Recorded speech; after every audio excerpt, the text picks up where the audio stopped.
Hello, everyone, and welcome. Double A and Cowboy coming at you live here on a Thursday afternoon. The Vanaheim Finals. We have Tactically Inting versus Volnus Mortale. Hey, what's going on, guys? Cowboy here. Glad to see everyone showing up to this game. I think we're in for a good one. Definitely a good one. We do have the number one seed, or actually number two seed, I should say, Tactically Inting coming in here into the finals, whereas we have Vulnus Mortale, the Midgard team that could. They've been pulled up into this Jotunheim division and done pretty well for themselves. Took a 2-0 coming into this match, as well as Tactically Inting took a 2-0 as well to get here. So definitely going to be a good match. I mean, both these teams definitely deserve to be here. Yeah, I couldn't say any better for myself there, Double A. And getting into the picking bands here, it looks like we have a Persephone, Shiva, and Cleo, all pretty standard bands right now. I mean, nothing too out of the ordinary. And the Camazotz. Now, that one's a little bit more of a flavor band, no doubt, towards that either solo lane or Ying, who does like to kind of play those more assassin style with the ults to get out of trouble. Yeah, definitely. Camazot's a decent ban in the jungle or even solo lane. Can be pretty deadly. Uh, has pretty decent sustain as well as that ultimate can be super beneficial to use in a team fight. All of a sudden you think, yeah, you're going to kill the Camazotz. Nope, he's going to go right into the air and start ulting you. But so I think that's definitely going to be a good ban. We also have an Ares and Gilgamesh ban. Gilgamesh, pretty standard, one of the best junglers in my mind right now. But Cowboy, what do we think about this Ares ban? The Ares band, it's definitely because the support for Volnus Mortale, he likes to be in your face. And no doubt, honestly, looking at what they've banned out, they all targeted Ying. And we have a first pick, Kabrakan. Okay, so I'm sure that's going into the support role for Curry. Yeah, Kabrakan, that kind of aggressive support has massive damage along with that CC is really deadly as well. And we know Recurry's playstyle, seeing him up until this point, he's been aggressive as any other support I've seen. I mean, this man can pretty much put a team on his back from the support role, and the Kabrakan's definitely going to help him get there. As well, it looks like Merlin going to get picked up by Volnus Mortale, a premier mid laner right now. Able to deal that damage, has a decent range as well for that poke, and something that in this meta, in my mind, does really well, and especially if you can get a decent matchup, I think that's going to be great for Volnus Mortale. Yeah, no, I like the Merlin and Bastet pickups here. J2's a wonderful pilot on that Bastet, and you put an Arxel on a high damage mage like Merlin, things could get nasty for tactical Inting. Yeah, and we are going to see Bastet get picked up for Volnus Mortale. Yep, that's something that's used to be still ban worthy in my mind. It does slip through here, but not as deadly as she used to be. Able to get that tick damage off and be really slippery and hard to catch up to. So definitely a decent ban out there as well. The other side, we're gonna have a Cupid hover, which is definitely interesting. I haven't seen a Cupid in a very long time. The ult is pretty decent, has that area effect that can really turn a team fight, especially if you can get a few people ensnared in that. As well as looks like a Ganesha pick up for. I'm gonna guess that's gonna be support. So Kabrakan, you're gonna head into the jungle role or solo role. Yeah, I should have called that. We know personally, as Ying's one of our casters, he likes the big tanky jungle. So Kabrakan looking more like that, and of course Fury, he's always good on the real setup and support Guardian. So that's pretty good picks for them. Charybdis going to get locked in instead of the Cupid. I think that's definitely the better play. Charybdis, more meta, really safe with that dash as well. You know, you're banished from the field when you are playing Charybdis in that dash. So just being able to get out of those team fights along with, and Ganesha going to be paired right along with her, that's going to be a pretty safe dual lane. As well well as looking at back at the bans. Yeah, Persephone does get banned out. That is what Arxel's favorite picks, I believe. So taking away the mid laner's main right off the bat is tactically Inting. We see an Artio ban late here in the second phase from Volnus Mortale. Going to try to ban out that solo lane, so potentially they think this Cabrakan is going to be going into the jungle instead.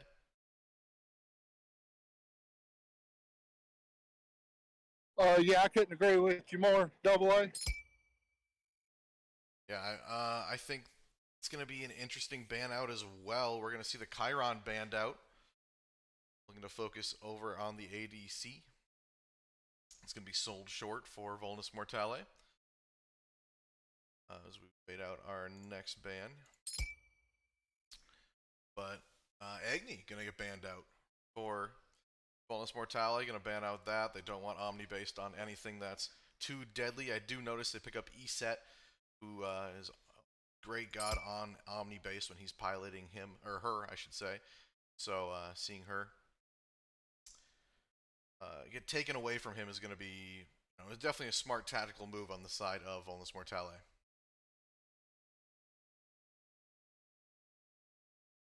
Yeah, definitely. I can agree with that. Double A. Sorry, folks. I am kind of being an international cowboy right now, so I'm in the traveling. Yeah, Cowboys across the world right now trying to cast, but go ahead and wait on these pickups here. Apollo gonna get locked in for Volnus Mortale. Apollo, pretty decent right now in the meta in my mind. Something that you can rotate out. It's gonna be safe as well with the ultimate to be able to get out of the team fights when needed to.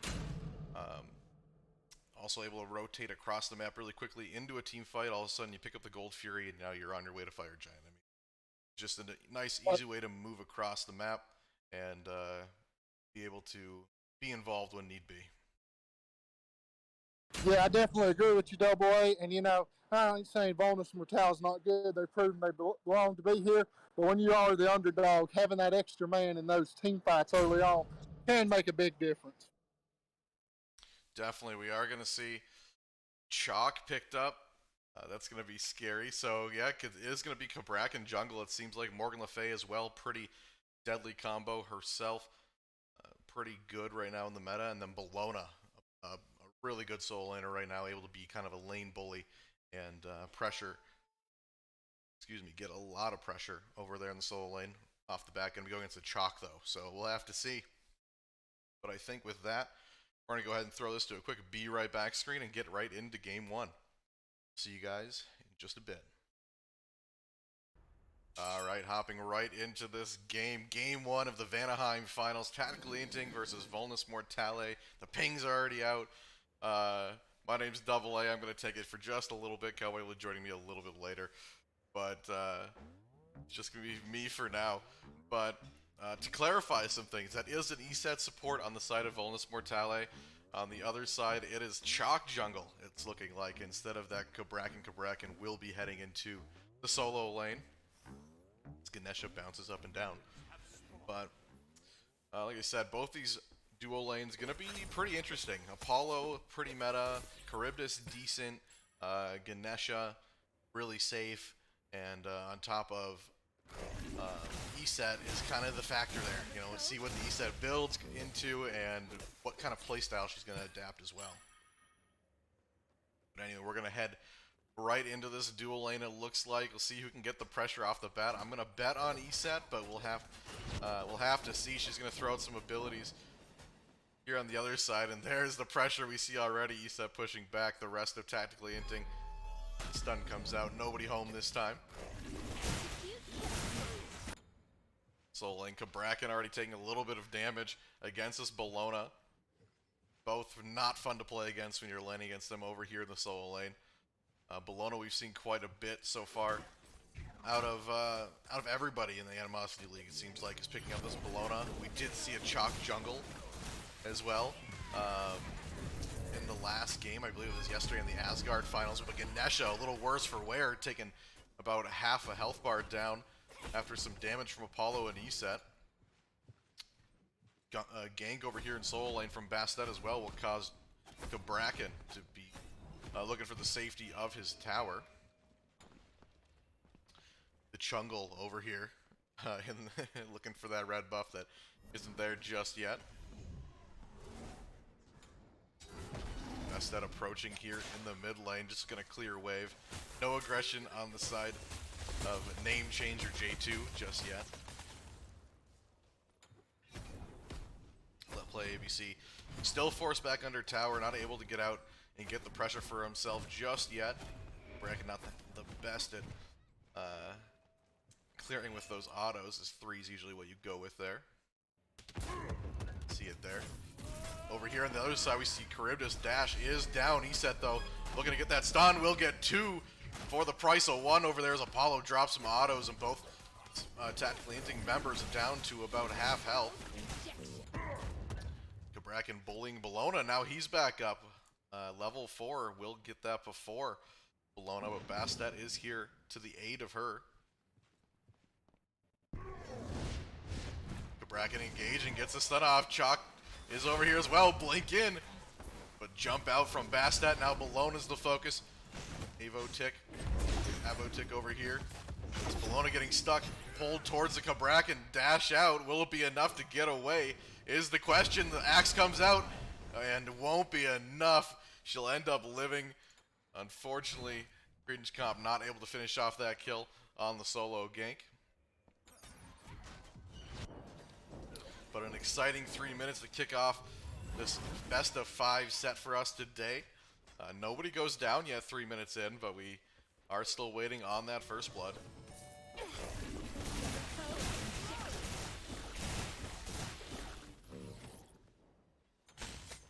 Looking at the Chalk, gonna go into the Eye of Jungle, pretty standard. J2 or name change gonna go into that Bumba's hammer or Bumba's dagger instead. I don't mind. I do think Eye of the Jungle is usually a better pickup. But both are pretty decent in their own right. Cabrakan and Bologna still slapping at each other here in solo lane. Cabrakan gonna have to back after being half health. Bologna not gonna let Cabrakan do that for free though. Some action in the mid lane as well. Morgan Le Fay and Merlin going at it. Merlin, not a lot of mana. Here's the ult out from Bastet, but nobody home. Morgan Le Fay as well gonna miss her abilities.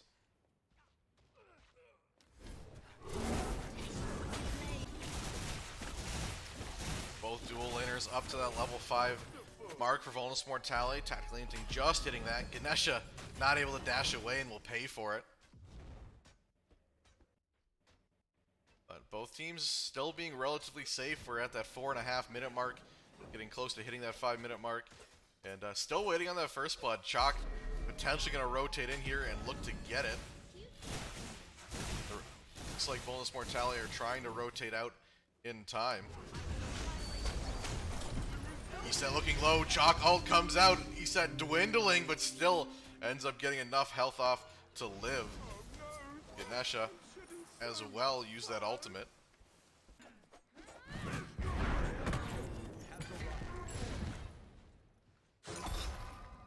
Cabrakan and Bologna going at it once again. Both do end up securing their own blue buffs. Ult out from Bologna, she's committing to this fight, and Cabrakan taking a bunch of damage. Those autos really ticking him down. Here comes that ability out as well. Bastet the tick damage, and there's the first blood. Name changer J2 able to grab that first kill for Vulnus Mortale, and they aren't looking like a Midgard team anymore. Very real potential that they could end up winning this Vanaheim Division Finals.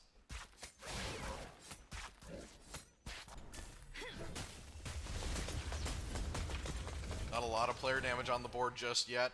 A decent lead from Volnus Mortale, honestly. Almost 6 minutes in.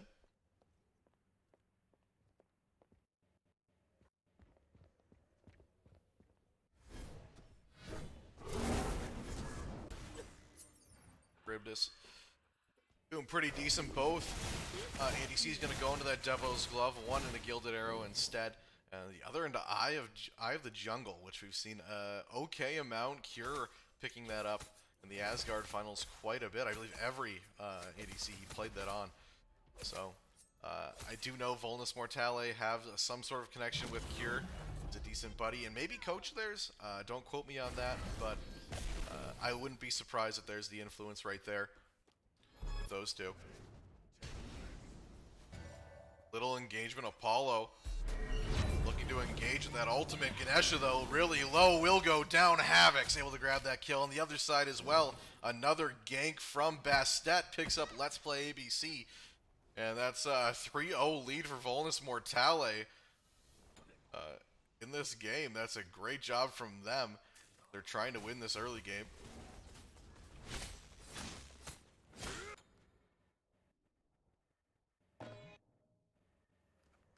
Set gonna steal a few of those blessings away from tactically Inting.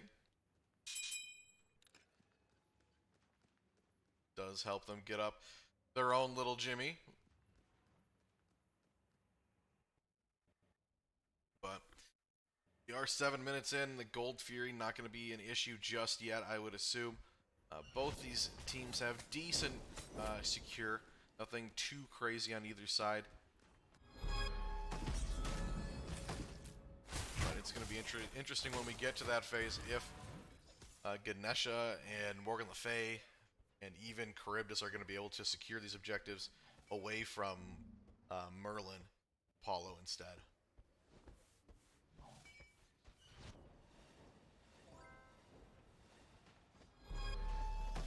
So looking for a stun as Bastet rotates over. Go ahead and grab these oracles. Looks like Bastet will be going into that Soul Eater. I believe that's the build path. Something that's going to synergize with her new passive ability from her rework. But an engagement here is Eset and Morgan Le Fay going to clash. Ganesha looking to assist as well. As Chalk bullies the enemy jungler. Looks like that's going to be all for now. Blinking from Cabraca, and he's looking to get a kill, but Eset, great stun. Ganesha ult comes out. Morgan Le Fay ultimate hits all three onto Eset, but the Bastet ultimate will catch, looks like Chalk over there, but Eset ult is out, and Havoc's grabbing another kill for his team. 2 out of the 4 kills for the support right now. Bologna ult's in there looking to clean up as Chalk ultimate comes out, knocks up a few. And tactically Inting on the run. Eset looking to get a stun, barely misses as everyone will back for tactically Inting, and they're going to head towards this left lane. Gold Fury is the target. Just talked about it. DJK is rotating over. He's got to get there pretty quick if he's going to contest, but Eset sees him there. Bastet as well, jumping in. The tick damage is down, but the dash out will keep him nice and safe. Gold lead slowly building. Getting close to 4.5 for XP and gold. So definitely Volnus Mortale looking great in this match so far. 4 kills up. Said they are the big underdogs, the 4th seed in Vanaheim. They were undefeated in the Midgard regular season. They came into this game. They were playing in 2 different playoffs. They ended up losing in the Midgard playoffs. But they are here in the Vanaheim playoffs and doing pretty well for themselves. So while they don't have that Midgard title around their waist, they are looking to grab this one instead to try to steal away from the number 2 seed here, tactically Inting. Who, by the way, before the placement tournament, I believe placement tournament was the number 1 seed in the regular season. So still a top team in Vanaheim by any means, and they obviously beat a really good team to get here as well.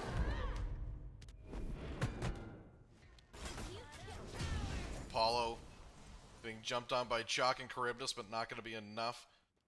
Chalk is down 1 level. Biggest gap looks to be in solo lane with the Cabraca. Pyromancer is the target of Volnus Mortale over here on the right side of the map. No contest from tactically Inting at this point. And just get that gold up. Bastet does have to be careful as a rotation from tactically Inting. 3 members on its way. Won't be enough to catch her out this time though. 1v1, sold short versus TJK. TJK not getting the best of it. Apollo will go up in the air. The question is, does he come right back down? No, he's going to rotate completely out. Right down to the Oracles instead. Omni-base though here. Not letting him get the Oracles for free.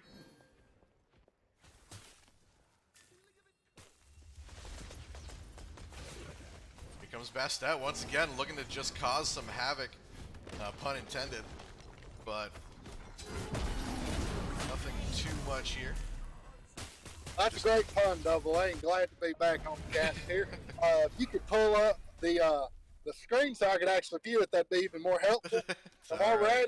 Don't give a big shout out to Double A. He's putting all this together, being the best owner and caster of any of the Smite leagues. Oh, thank you. That's high praise, man. We are going to see Sold Short take down TJK in a little 1v1, and will end up being the victor. So Volnus Mortale, everything's going right now. Yeah, they are sitting in high cotton right now, Double A, I'll tell you. But you know what, though?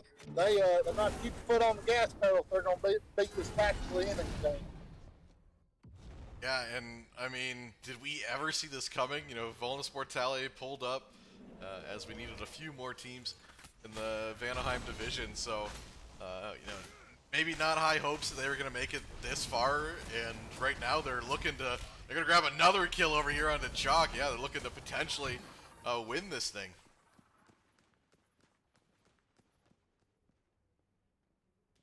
Merlin able to pick up a kill, doing pretty well. Morgan Le Fay hasn't gone down yet, but there is a 2-level difference between the two mid laners.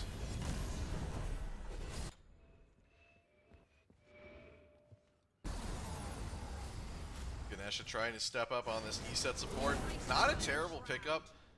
Was pretty popular there in the SPL for a decent amount of time. I don't believe you see it as much anymore. Merlin taking a bunch of damage though from the Ganesha ability. Morgan Le Fay ultimate comes out, but nobody home for the first 2 shots. Third does land, but here comes Apollo Omni-based. Grabs a kill, but not before he goes down. And now Ganesha on the run, but Havoc's able to pick up that 3rd kill for his team now. And Volnus Mortale, what a game. Yeah, Double A, I agree with you too. You know, really, E-set is just the mate form of Ganesh. You know, their ults are both do not play in areas. They both have a stun, which Ganesh's is his dash. They have silences, and then they have a line attack. They're technically the same god, just, you know, different classification. Sure. Yeah, and definitely a decent one at that. And Havoc's putting on a clinic right now. Does have 3 kills for his team, participant on most of them, but Charybdis is stuck in a corner as 3 members of Volnus Mortale is here, and there's nothing he can do about it. As Sold Short able to pick up that kill, tower goes down, and Volnus Mortale just increasing that lead that is ever building right now. Tactically Inting needs to shut this down if they're going to have a chance in this game. Well, I agree, especially with like Kabrakan and Chomp. Late game, they're just going to kind of be bullet sponges. They're not really get it going here. Oh, definitely. Volnus Mortale able to pick up 2 more kills as Avotic grabs a kill. The Primal Fury was dropped and picked right back up, and now Sold Short grabbing another one onto Ganesha as he goes down. 2 members of Tactical Inting not making it over for that fight over on the right side of the map. But I'm still in astonishment. I mean, these guys are just playing really well right now. They didn't even make, I mean, they didn't make it to the finals in Midgard, but they were able to make it here, and it's just, not to reiterate it too many times, but this is a great showing so far. Well, Double A, I think that loss really lit a fire under it. They are coming out here guns ablaze, as they say. Definitely. Yeah, I know, definitely that was a tough loss for them. The mentals were a little iffy, but coming in here, you know, potentially, I believe they were debating, you know, is it worth it to play if we didn't win Midgard? But I bet they feel like it's worth it right now. You better believe it. And speaking of mentals, I can't help but think maybe Tactical Inting is really feeling it on their mentals, at least for this game one. They'll have to definitely shake it off if they can't get things going if they're going to want to win this set. Yeah, definitely. And Bologna ultimate is going to come out. Morgan Le Fay drops hers right back, but here comes Apollo as well to close out the kill. But Havoc gets the credit for it. Chalk on the run. 4 members, all 5 members, chasing this Chalk. They want the kill. Ganesha going to show up as well and show face. But I don't think it's going to be enough to save Chalk's life. Tries to dodge out of the way, but not going to be able to get away from all that pressure as he goes down. Now you see Vulnus Mortale turn their sights through this tier 2 tower. It's going to get completely shredded here as it goes down. And now you gotta wonder, is this a Pyromancer? Can they pull off a Fire Giant? It's gonna be tricky. They're gonna grab some farm though and take all this away from Tactically Inting.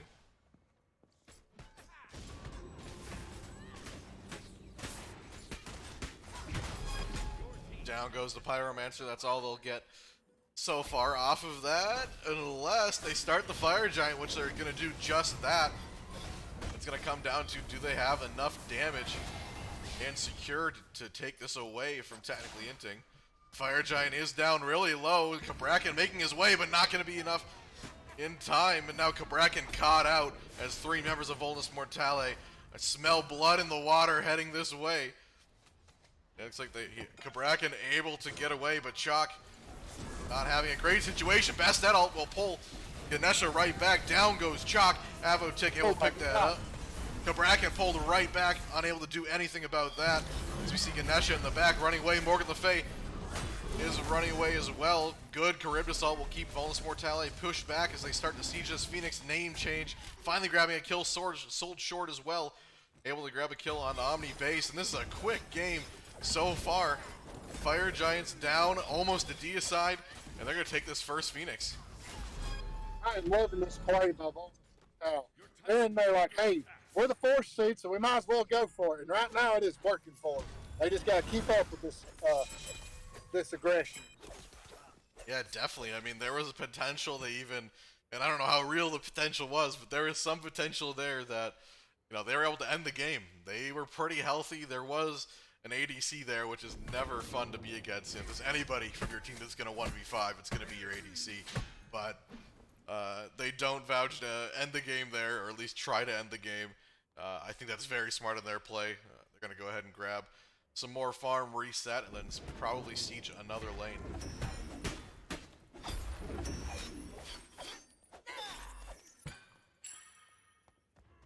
Got this as well. Let's go ahead and take a look at these charts, and wow, that's insane. 22,000 XP difference, gold difference as well, 16,000. Those charts are all red for damage. Only one down there is ESET, but that's the support. So it's all going the way of Volnus Mortale. I mean, you leave me somewhat speechless. Tactically Inting just not able to stop the snowball. As we see the rest of Volnus Mortale going to approach this left tower now.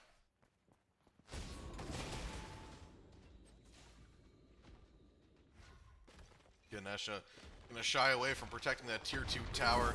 Definitely smart on his part. Set looking to approach. Potentially, yeah, here starts the Phoenix Siege. Apollo taking this down to about half health.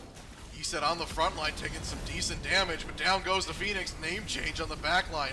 Gonna pick up a kill onto Chalk, but down goes one member, but Arxel able to pick up another member for Volnus Mortale. They are killing everyone here, and that's a deicide for Volnus Mortale as they approach this Titan room 20 minutes in, and there's no way this Titan's gonna be able to live as they take game 1 of the Vanaheim Division Finals. Is just classic textbook fight. Ball players. And that was impressive. Props to Solo, Jungle, and ADC for Volnus Mortale. None of them died. I mean, that Deathless, that was an impressive game. Yeah, that was a great game on their part. I mean, look at the stats. We're only 20 minutes in, so you don't see too much damage off the bat. Sold short, bringing it up with the most damage.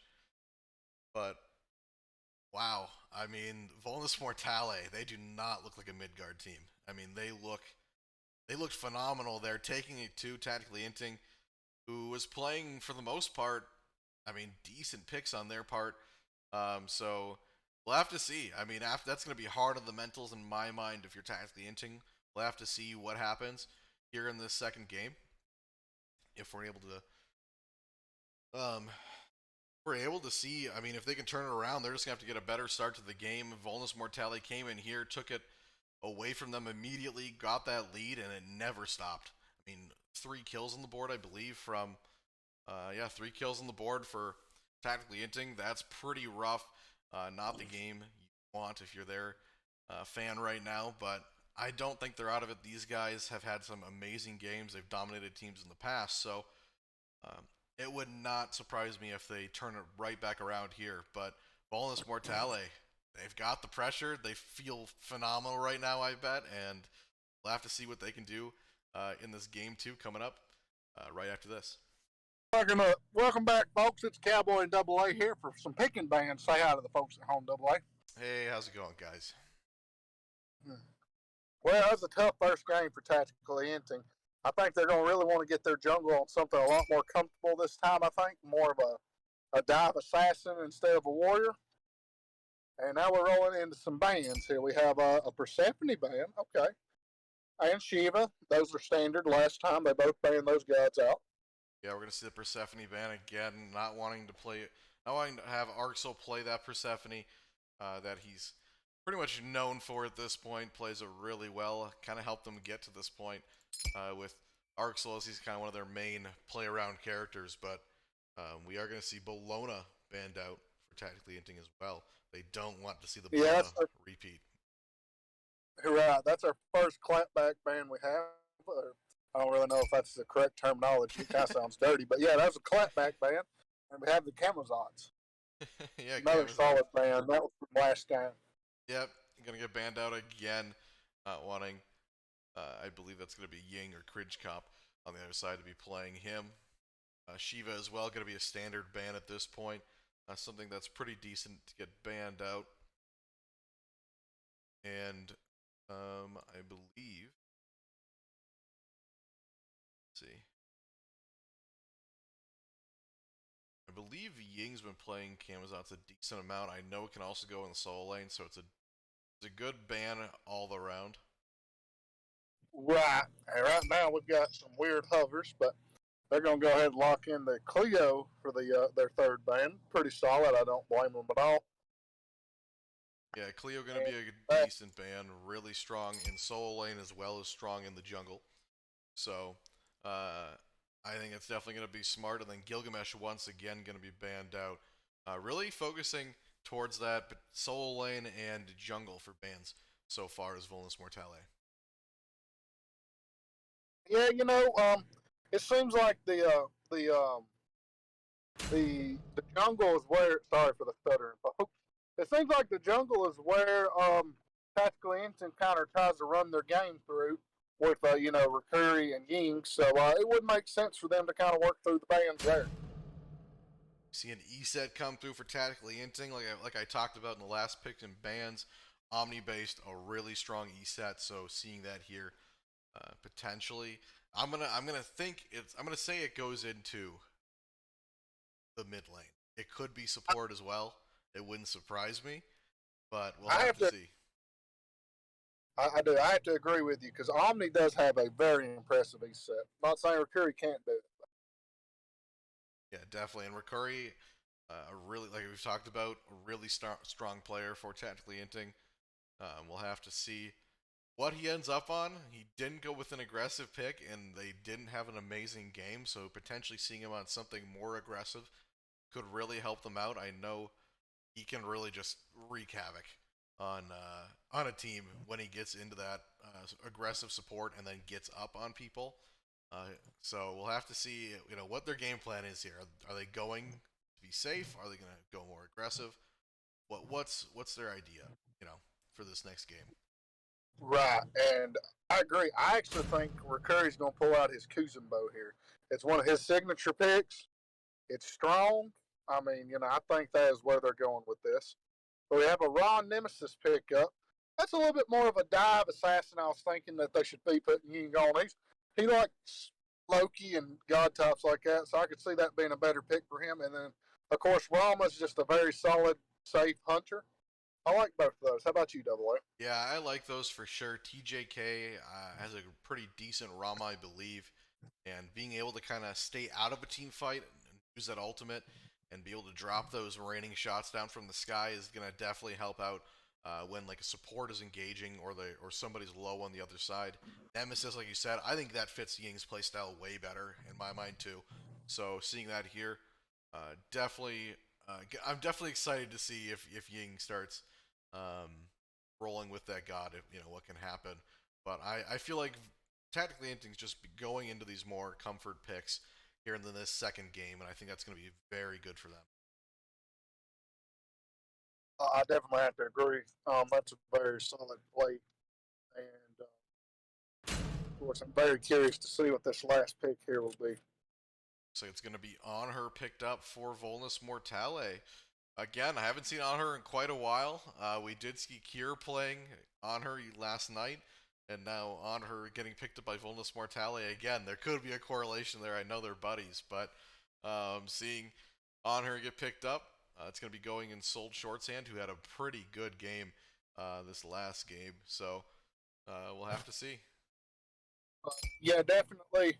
I think Cure has a lot of influence over these guys, like a mentor of sorts. And this is just sticking with Volnus's comp right now. The run and hit them in the mouth faster than they can react. I mean, and I don't see it changing any. We have Kabrakan and Ares bands, and a Nox. Definitely don't want the support getting it. He can play the East set that well. Yeah, I would definitely agree. Kabrakan getting banned out, as we did see it last game. Definitely was an annoying. Got one of the few kills for tactically Inting. RDO as well getting banned out, as they don't want to see that over in the solo lane. Nox and Ares getting banned out on the other side. Both support pickups usually.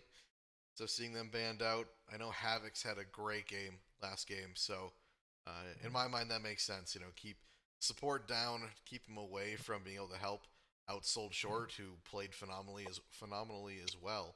So I think it's definitely a smart play on this side of tactically.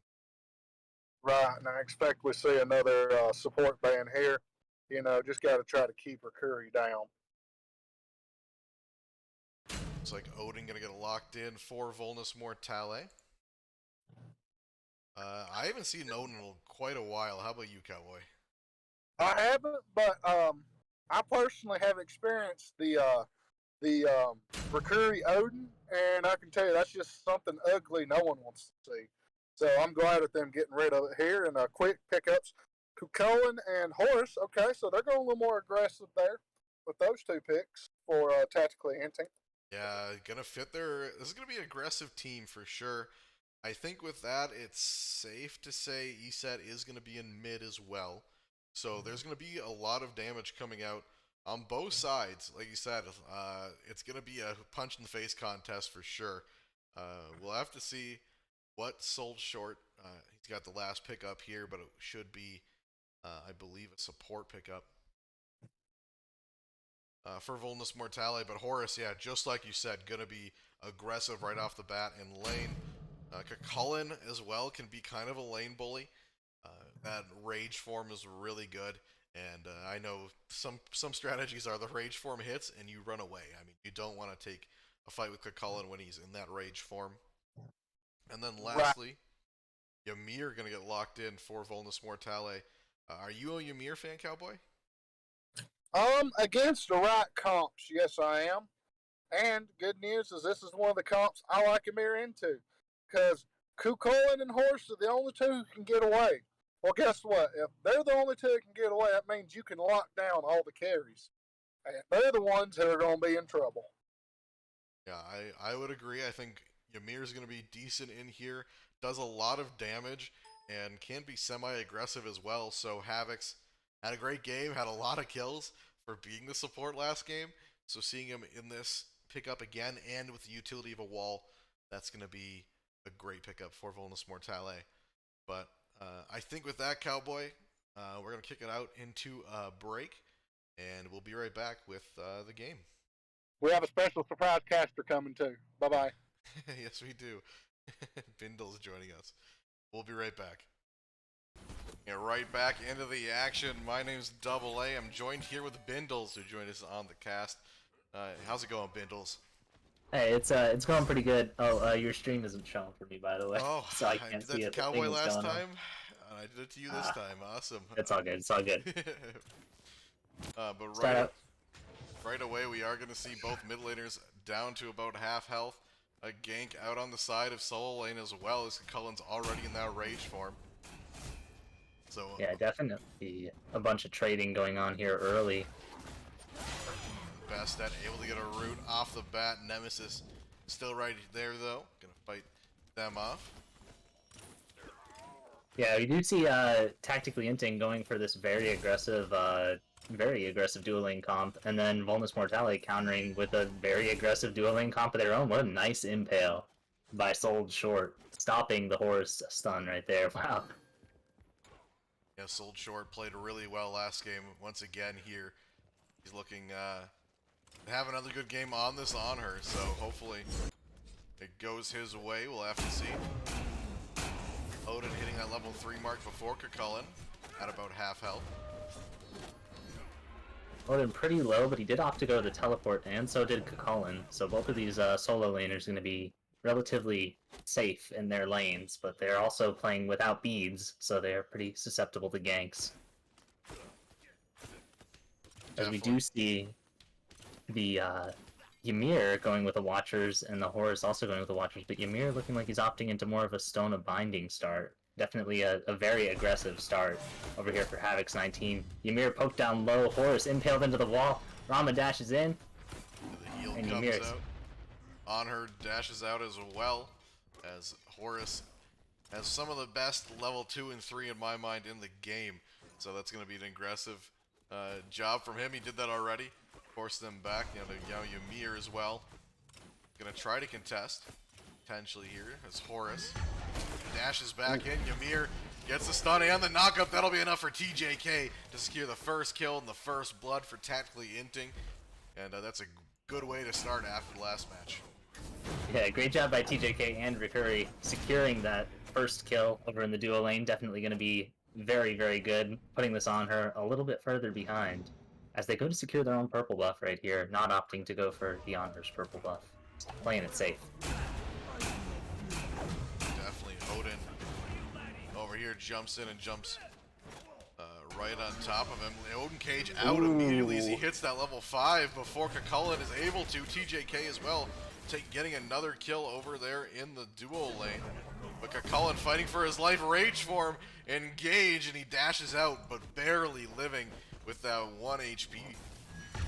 We'll keep him alive. And it looks like over here, the duo lane purple buff did get stolen by TJK. Rekery picking it up. Now that they have the double purple buffs, it looks like this early game for the duo lane is going to go downhill pretty fast. And they might need a gank very soon.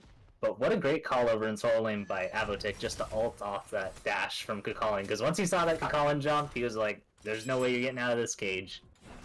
Really locked him down, but just missed the kill because Let's Playback was able to use his rage appropriately there. Yeah, definitely a smart play. Really, like you said, really good on Odin to recognize, hey, I hit level 5, he's not. Granted, Cullen, it doesn't matter as much, but we did see him get trapped in there, and now Cullen up slightly in the XP. Yeah, I do see the blink coming out on Nemesis by Cringe Comp and beads on Bastet over here by Name Change 108. So it does look like we're going to see some aggressive gameplay from Ying, our jungle over on Tactically Inting. Definitely Rikuri roaming slightly over here by the Oracles. Nemesis as well. Joining him over here, Esat looking to engage on the Merlin. Flicker goes down. Stun out, will hit the Merlin, but I believe that's going to be the end of that engagement. Yeah, good trade out there by Omni-Based. That play ABC as well. Yeah, trying to steal that blue buff, but here comes Bastet to force him off of it. Will secure that buff for Odin. Yeah, great rotation there by Bastet, noticing that the blue buff was under pressure over here. And both teams, for now, just ever since those first floods over in the duo lane, playing fairly suppressed right now. We do see an Eye of the Jungle from On Her over here. It's a very interesting pickup as an item. And, ooh. Did see it last game, like you said, these guys are maybe taking some inspiration from the Asgard division, but Eye of the Jungle is a weird pickup. You're an ADC guy. What's your opinion on Eye of the Jungle?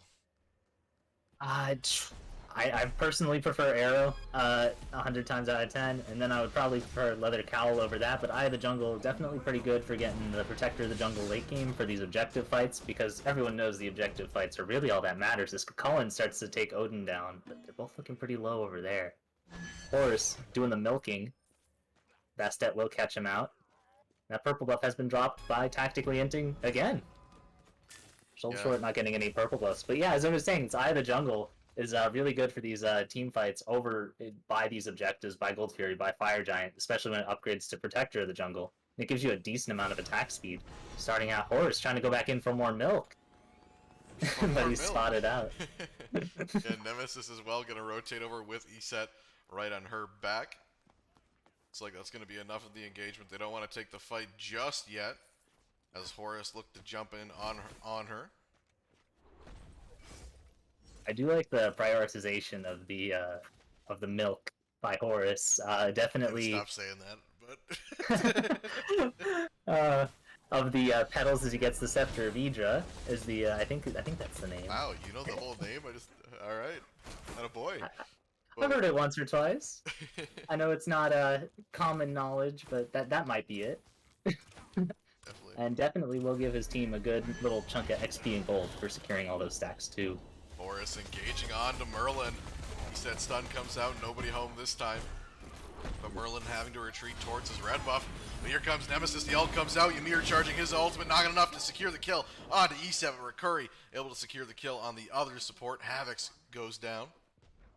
Yeah, now it looks like Arxel's going to have a tough time in this mid lane. He's going to have Cringe Comp looking at him. He's going to have Recurry looking at him, or Recurry, my bad. Okay. And he has no beads. His beads are completely down. So, definitely a target for this comp. As we've talked about in picks and bans, you know, we got Recurry on this side.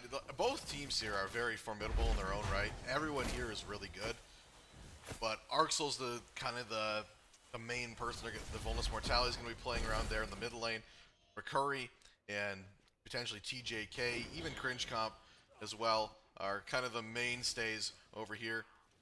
We do see Recurry usually the one that's going to be trying to carry as much as he can from that support role.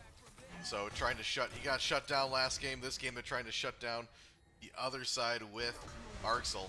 So we'll have to see if they can finish that off. Cullen wrapped in that Odin cage as he's able to get out and back under tower.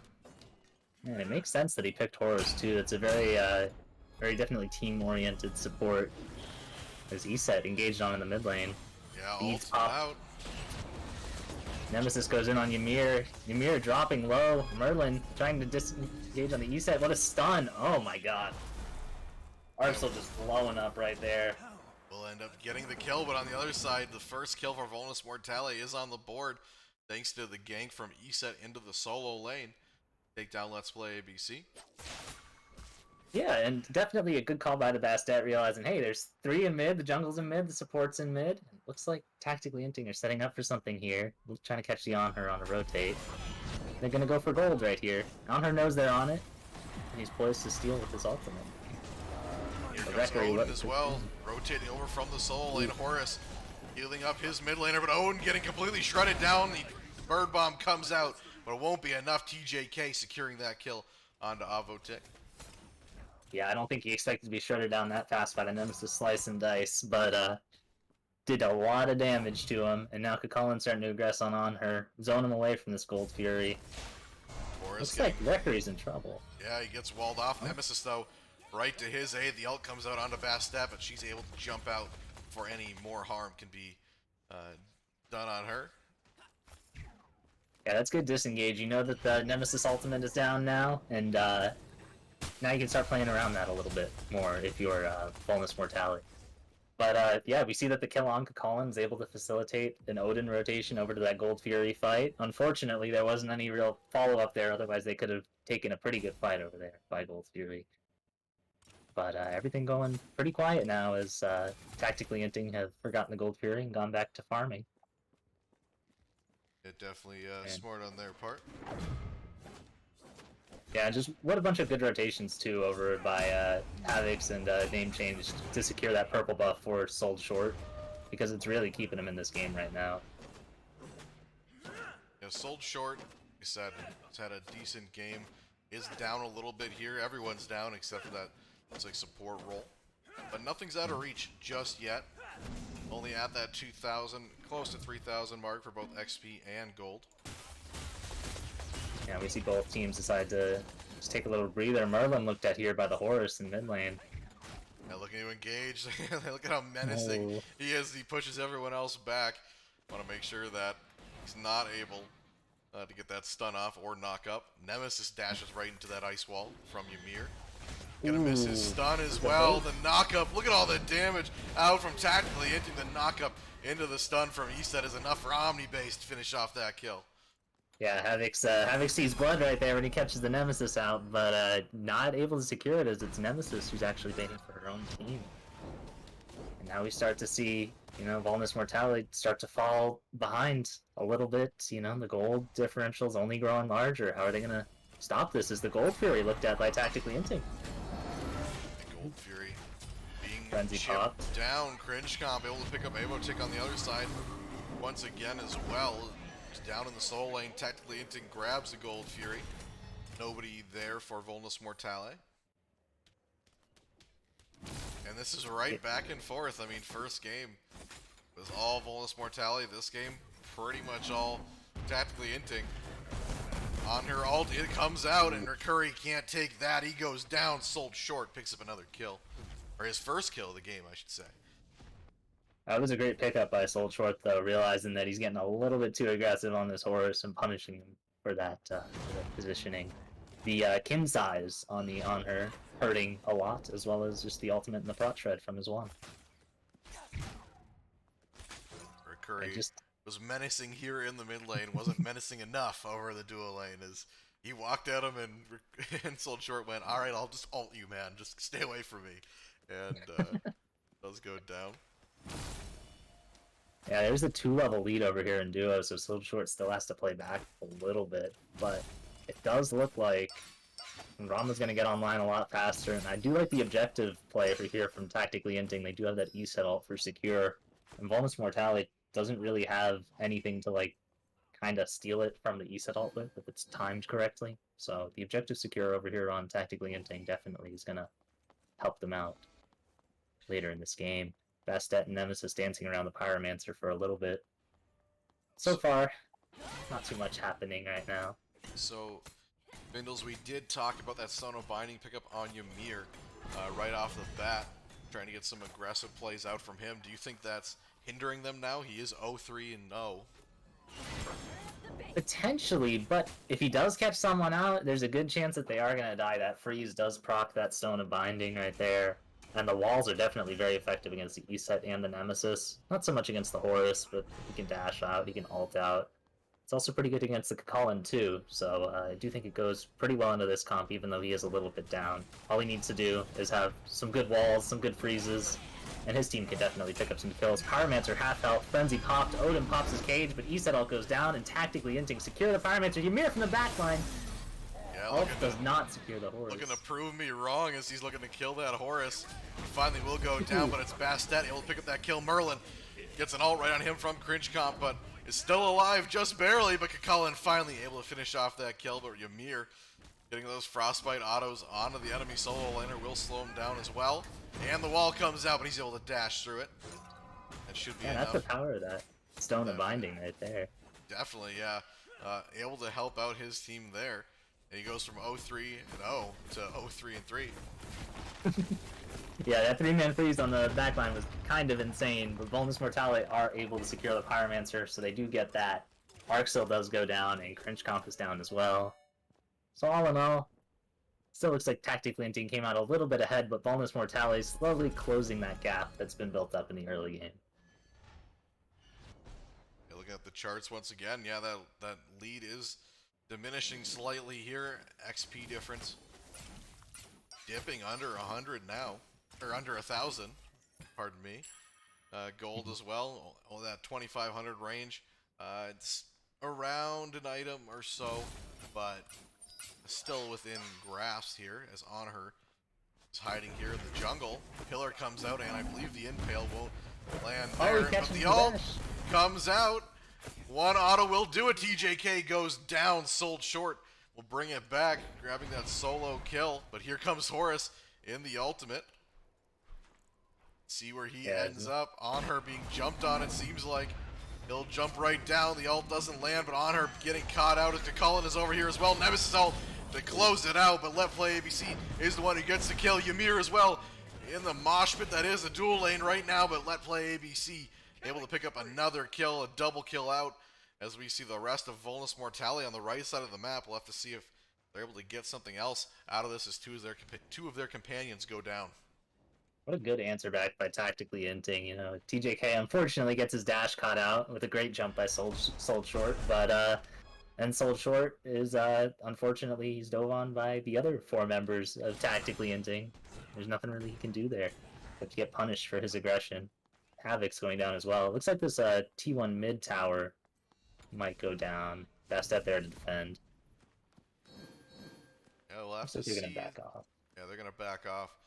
Here, Eset in that back, and on her for a little bit there within even closer, maybe just a level difference after that solo kill, but with himself going down there, TJK able to bring that XP back up. Odin being jumped on, gets knocked up, and there's not much you can do. Cringe Cop with the ultimate will grab the kill as well. Avo Tick goes down once again, and it has been a procedure-like from Nemesis to drop that ultimate on Odin anytime he's in any sort of team fight. Just a great CC chain by tactically Inting too. The Odin really not able to do anything there. And the Nemesis ult and the E-set, Silence just shredding him right there. Ymir engaging hard on this E-set. But Rekery's there, dashes over the wall, knocks up Ymir, stuns him. Stun still comes out, Horus ultimate as well. Coming out, gonna join the fight over here on the other side. As TJK hits the snipes from up top, takes down Sold Short. Ymir as well, looking pretty low as he's trying to get away. The ultimate is pop, but not going to be enough. TJK grabs another kill, a double kill on this team fight. And tactically Inting make their way towards this Gold Fury. Yeah, it looks like Oni Fury is probably going to be as good as theirs. He gets some contest from the Odin and the Merlin, but probably not enough to make much of a difference. What a great team fight by tactically Inting. Looking at on her, calling out the targets. Great Horus ult as well. We see the Odin cage going maybe for protection, but here's that ultimate right into Odin once again. Let Play ABC able to capitalize on that, and now they're on the run once again. Vulnus Mortale not in the best of positions as Eset will disengage off the Bastet for now, but that could have been scary. Yeah, sure, definitely. Merlin trying to secure this purple buff doesn't look like it'll go his way. As tactically Inting begin to spin out of control right here. They're starting to snowball. Oh, good wall from Ymir. Stops the tower push. And we do see Arxel at the top of those charts. We've talked about him, but he's got to get the rest of his team online as well, as we're at a 6,000 gold or XP difference. So it's going to be interesting from Vulnus Mortale. I mean, they have to put a stop to it. They got to win a big team fight or get in a big objective like the Fire Giant and pull this back. We aren't even 20 minutes into this game yet, but you know how potent how potent the snowball can be here in Smite. Exactly, yes, and that 5,000 gold lead is pretty huge right now. We do see the Nemesis going into the jungle a little bit, the Kakalin as well. They're setting up around this Fire Giant. But yeah, it looks like Vulnus Mortale, they gotta try not to get picked out by this E-set or by this Horus, because that's what's been happening to Odin. He's been getting blown up. I don't know if it's a result of his build, going the Mystical Mail first item, or what. This Pyromancer already half health. Yeah, it didn't stand a chance. Kakalin looking to engage onto the Merlin as well. Horus ultimate is out and lands perfectly in between two members of Volnus Mortale. The wall comes out, and Bastet is able to dash away with their life. Odin keeping three members of Tactically Inting in this cage, but it could be a little too much as Rama tossing down those snipes. Cringe Comp able to finish off Avo Tick one more time. The rest of Volnus Mortale either split pushing or under this tier 2 tower as we see Tactically Inting make their way back towards this Fire Giant, but turn right around back on this Ymir as he looks to engage. Yeah, good wall, good freeze, but it just wasn't enough, and Avotic goes down yet again. I really do think that it's because he had really no magical defense, just finished that Bulwark of Hope, and he said ult chopped on the Fire Giant. It's as good as Vulnus Mortale. It's as good as Tactically Inting's Fire Giant. My bad, got mixed up. Inting, like you said, will secure that Fire Giant. Now they've got even more firepower as Ymir looking to get caught out. The wall goes up, but McCullen dashes right through. They're going to grab all this farm, I believe. If I'm them, I'm going to go mid or to the right here. So a few are going to reset.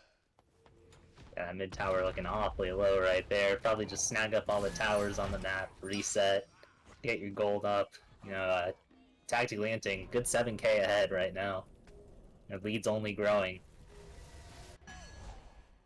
Yeah, this Odin at 0-6-3 just really needs to get tanky fast even to start doing something to this team.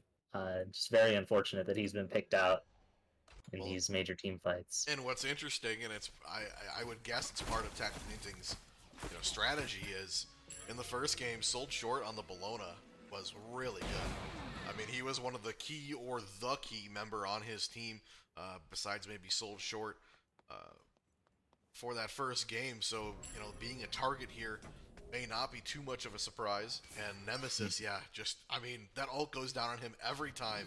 And there's not much he can do. You can count down from 10. He'll be dead by the end of it. I mean, there's just nothing Odin can do except for drop a cage. Yeah, it's very unfortunate that he chose to go teleport Blink instead of pick up a Beads here. I mean, it makes sense for the Blink, but probably regarding that teleport pickup as it is upgraded into Persistent right now. Both solo laners have that. Yeah, and we see Horus looking at Bastet right here. Yeah, the dash in doesn't land. Bastet dashes out as well. Wants no part of that scary bird. The opposite of the animal kingdom, usually the cat catches a bird or something, but... Yeah, but this time the bird almost caught the cat, right? I see what you're getting at. Yeah, you like that? Yeah. Yeah. The wall from Ymir stops the push, but the minions are coming in. Odin getting blown up once again. No Nemesis ult, to my knowledge, out just yet. Ymir pops his ultimate, gets some decent chip, and this is going the way of Volnus Mortale so far. But here comes Cullen with the Vengeance Rage form, and now Volnus Mortale looking low, but Eset pulled right into the fray under the tier 2 tower, will go down. Odin still alive as well. Horus up in the air. Who's the target? It's on her. He's going to jump right back down. Nemesis from behind grabs one kill as well. Sold Short goes down. Two members under the tier 2 tower for Volnus Mortale, and two members under that Phoenix. Ymir and Merlin fighting for their lives. Merlin living just barely. Dash in from Nemesis, but a great pull will keep him alive for the time being. The ult comes out, but Rakuri able to finish off that final kill. And now they're looking at this tier, or it's no tier, it's a Phoenix. And they're going to look for it as Odin jumps right back in. Onto this horse looking low. Oh no, Bastet deleted as TJK grabs that kill, and only Odin here to defend. Looking to maybe secure a kill onto this Horus, but that's too much damage, and a deicide on the side of Tactically Inting as they approach the Titan room. Nobody up for 10 seconds, and I doubt there's anything here that Volnus Mortale can do. Titan at half health, and game 2 will go the other way to Tactically Inting. What a dominant showing by Tactically Inting, really coming back from that game 1 loss and showing just their strengths as a team. Definitely, that T2 fight was probably not something that Volnus Mortale should have took, but some very good re-engages by Rekery, some very good snipes by TJK. It just shows you the strength of Tactically Inting when they are ahead. Definitely. I'll save my thoughts for Desk, just because I got a lot to say, but... definitely a good game on the side of Tactically Inting. Volnus Mortale brought it back a little bit there at the end, but it wasn't enough. And we'll go ahead and show you these quick stats out here before we go to a quick Be Right Back screen. And I'll be joined with Cowboy, I believe. So I'll be right back. Welcome back, Smite fans. International Cowboy here with Double A. We are looking at going to be a great set.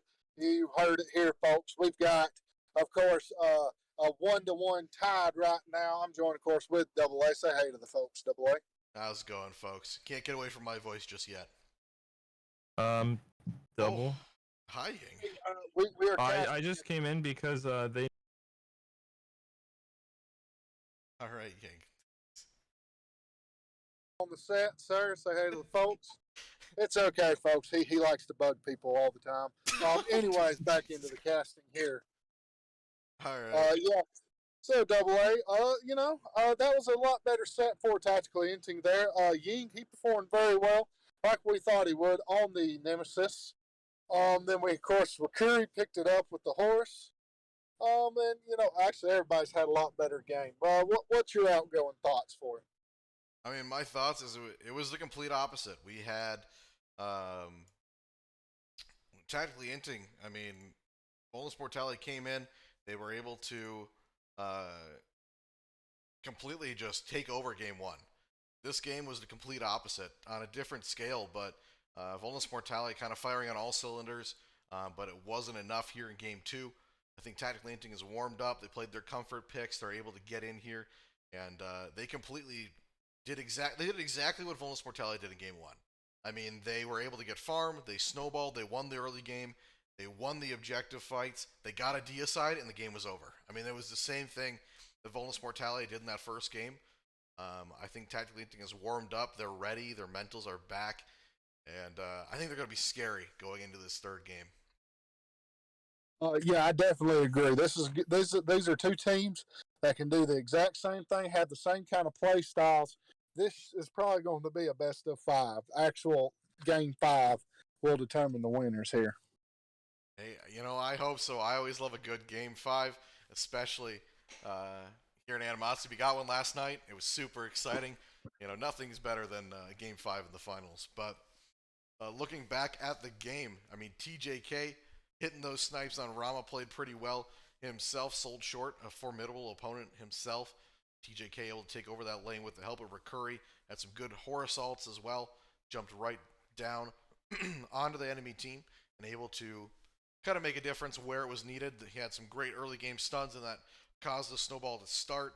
And Cringe Comp as well, Ying able to just get in, get behind people, dropping that ult on the solo laner, Avotic over there for Volnus Mortale. I mean, he couldn't do anything the entire match. He had a few good Odin cages, but I mean, other than that, he just got blown up thanks to Cringe Comp over there. Yes, definitely. And like I said, it's just a great games. I think we're going to be able to go to a quick commercial break now, Double A. Sure. All right. Well, we'll see y'all when we come back with picking bands. All right, everyone. We are back hopping in to this set here. It is game 3, Tactically Inting versus Vulnus Mortale. Let me go ahead and put them on the correct sides as they switched here.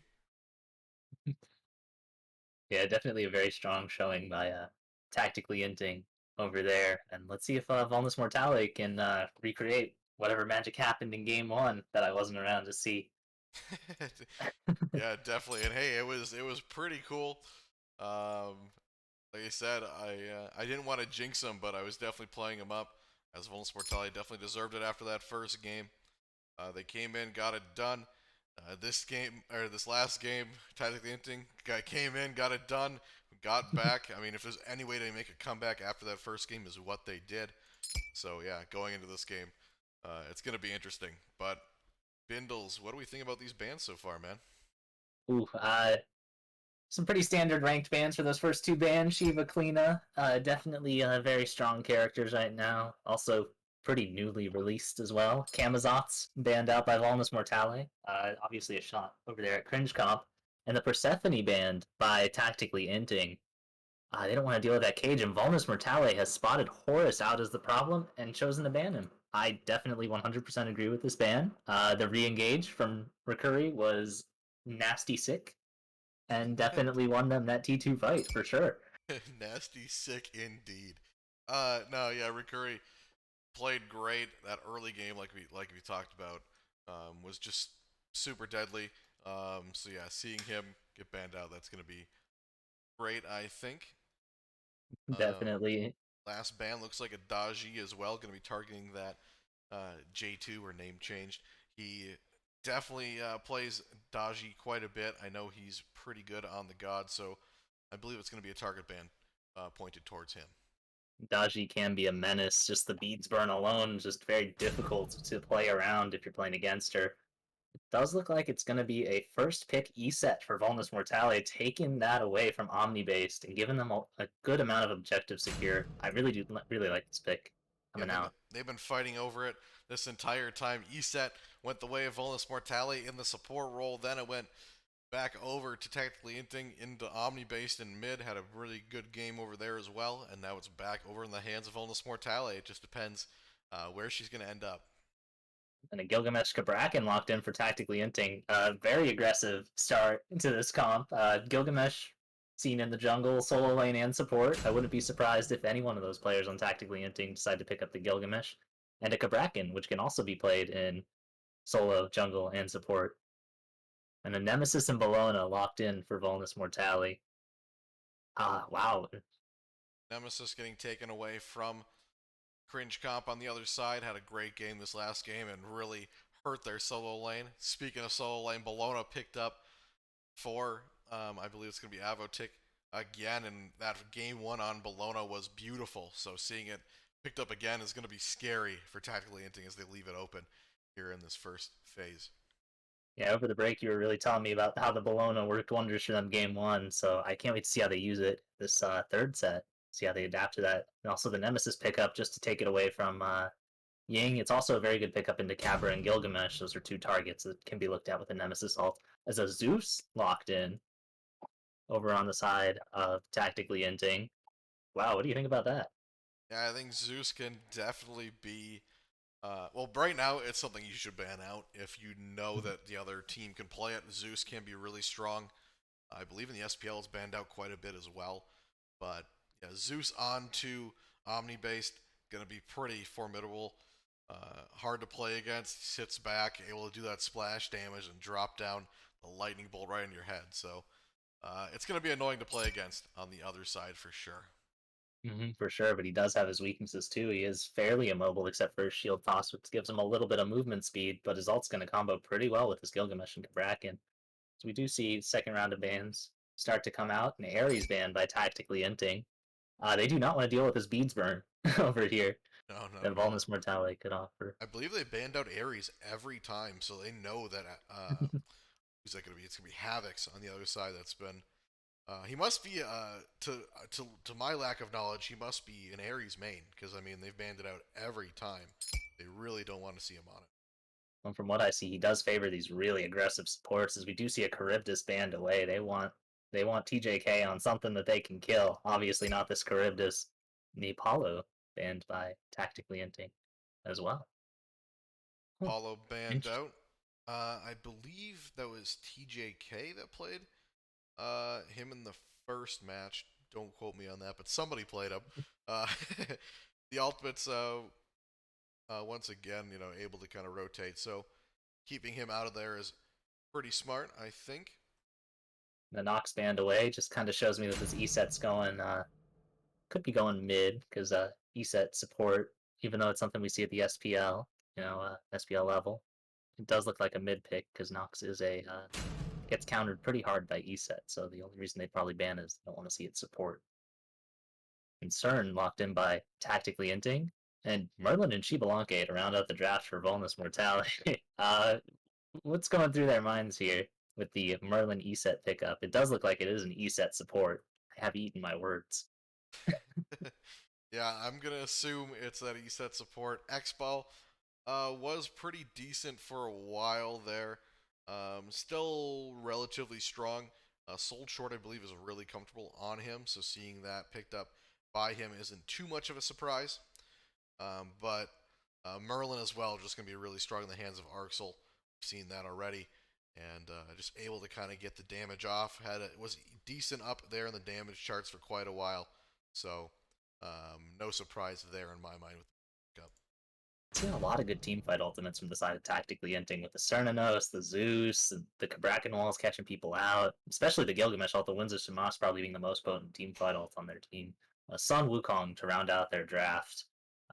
Probably just an average overall solo lane performer throughout most of Smite, honestly. But I honestly can't wait to see how Tactically Inting uses this draft. Definitely. I think Sun Wukong kind of one of the safest solos in the game. So seeing him there, we also you've got to think, where does Kabrakan end up? Probably, uh, it could be jungle or support. But you know, if we know our Recurry potentially could be going that direction, unless it's a Gilgamesh support. But I would doubt it. But I think with that, we'll go ahead and throw this to a quick be right back screen, get game 2 or game 3, my apologies, set up, and get into it. We'll be right back. Alright, I do apologize for the delay. It was a little bit of a remake here. But game 3 coming in here for Tactically Inting versus Volnus Mortale, the Vanaheim Finals. We'll have to see who can get a lead here. It's going to be a big game to see who can pull it through and put the other one to sudden death. My name's Double A, and I'm joined once again by Bindles. Yeah, definitely going to be a really interesting game 3 coming out here. Does look like the Cabra did use his tremors early, but he is tremoring now. Oh, he's going to go Cabra right hits after level 2. the X-Ball. Eset trying to fight back. He took a bunch of damage but didn't care whatsoever. CERN going to cut him off. Blinking by Kabrakan, trying to keep them both there. X-Ball firing off the autos. Eset, though, is the one that's worse for wear on the run. The stun comes out onto Kabrakan, the dash from X-Ball, and nobody's dead yet. Everyone's still alive, fighting for their lives. But X-Ball's the healthiest. It looks like both supports will make their way out of here. Very interesting duo lane over here. Eset somehow finding her way out of that, and Reckery almost with double kill over there. As we see Gilgamesh aggressing a little bit in mid, Merlin at half health. Oof. And CERN getting poked out over here in the duo lane. These guys really like to fight each other, huh? Yeah, Eset doing what she does best, able to throw those abilities. Kind of the opposite of Kabrakan. Has the abilities to throw from range. Kabrakan's everything's close range. But Eset saw Havoc's on Eset in the first game and put on a clinic about what you should do when you're playing Eset support. And now we're seeing him here once again. Yeah, it does look like Reckery's going to have to use those tremors to bait out the Spirit Ball. And we do see early oracles secured by Vulnus Mortale. Or I do believe that's Tactically Inting, so teams are switched to the top. Thank you, Bindles. Yeah. No worries, no worries. Go ahead and switch that real quick. Yeah, I think it's very interesting over here. We start to see the Tier 1 Soul Leader picked up by Let's Play ABC. Looking like he wants to rush that Soul Leader first item. And Eset going for the Stone of Binding. First item again. Definitely very interesting. Did a lot of work in the second game. So let's see how it works out in game number 3. Alright. Screen's back for you guys. I believe we're fixed. As the teams were switched. Vulnus Mortale, for clarification, is on the left, Tactically Inting on the right. But Yeah, not a lot after that first skirmish over in duo lane. Both teams secure their buffs. A little bit of Gilgamesh aggression. lurking, dropkick, not Ooh. anybody there as Merlin flickered right out. Yeah, good blink by Arxel. Good use of the flicker. And yeah, goes back to business as usual. Blinking from Kabrakan. He sets the target once again. Here comes Gilgamesh to help out. Dropkick comes out. TJK able to secure. Now X-Ball. The only one here trying to secure a kill on the enemy ADC. TJK will go down, sold short, going pound for pound in the duo lane. Yeah, unfortunately, TJK chose to run into the jungle there, and the X-Ball was just able to chase him down and get the kill.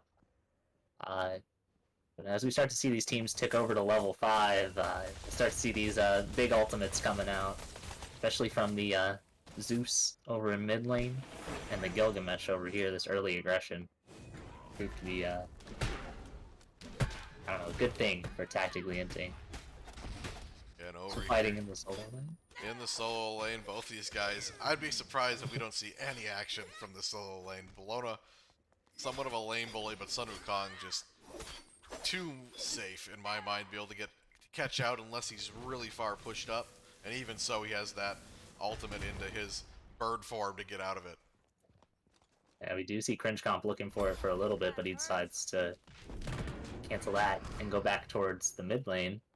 Here comes the Nemesis. They are looking for the Sun Wukong. I might eat my words as Sun Wukong does go up in the ultimate, just barely living. Bologna, though, looking really low. Sun Wukong drops right back down on top of her. She tries to get some damage off, but not going to be able to. The ult comes out for Nemesis as Let Play ABC grabs another kill for his team. Nemesis, though, trying to secure, but no, the bird form able to barely get out of there. Sun Wukong escapes by the skin of his teeth. Hey, that Sun Wukong passive kind of saving Let's Play ABC there. He's taking a lot of reduced damage now that he's very low health. Recurring milking this totem.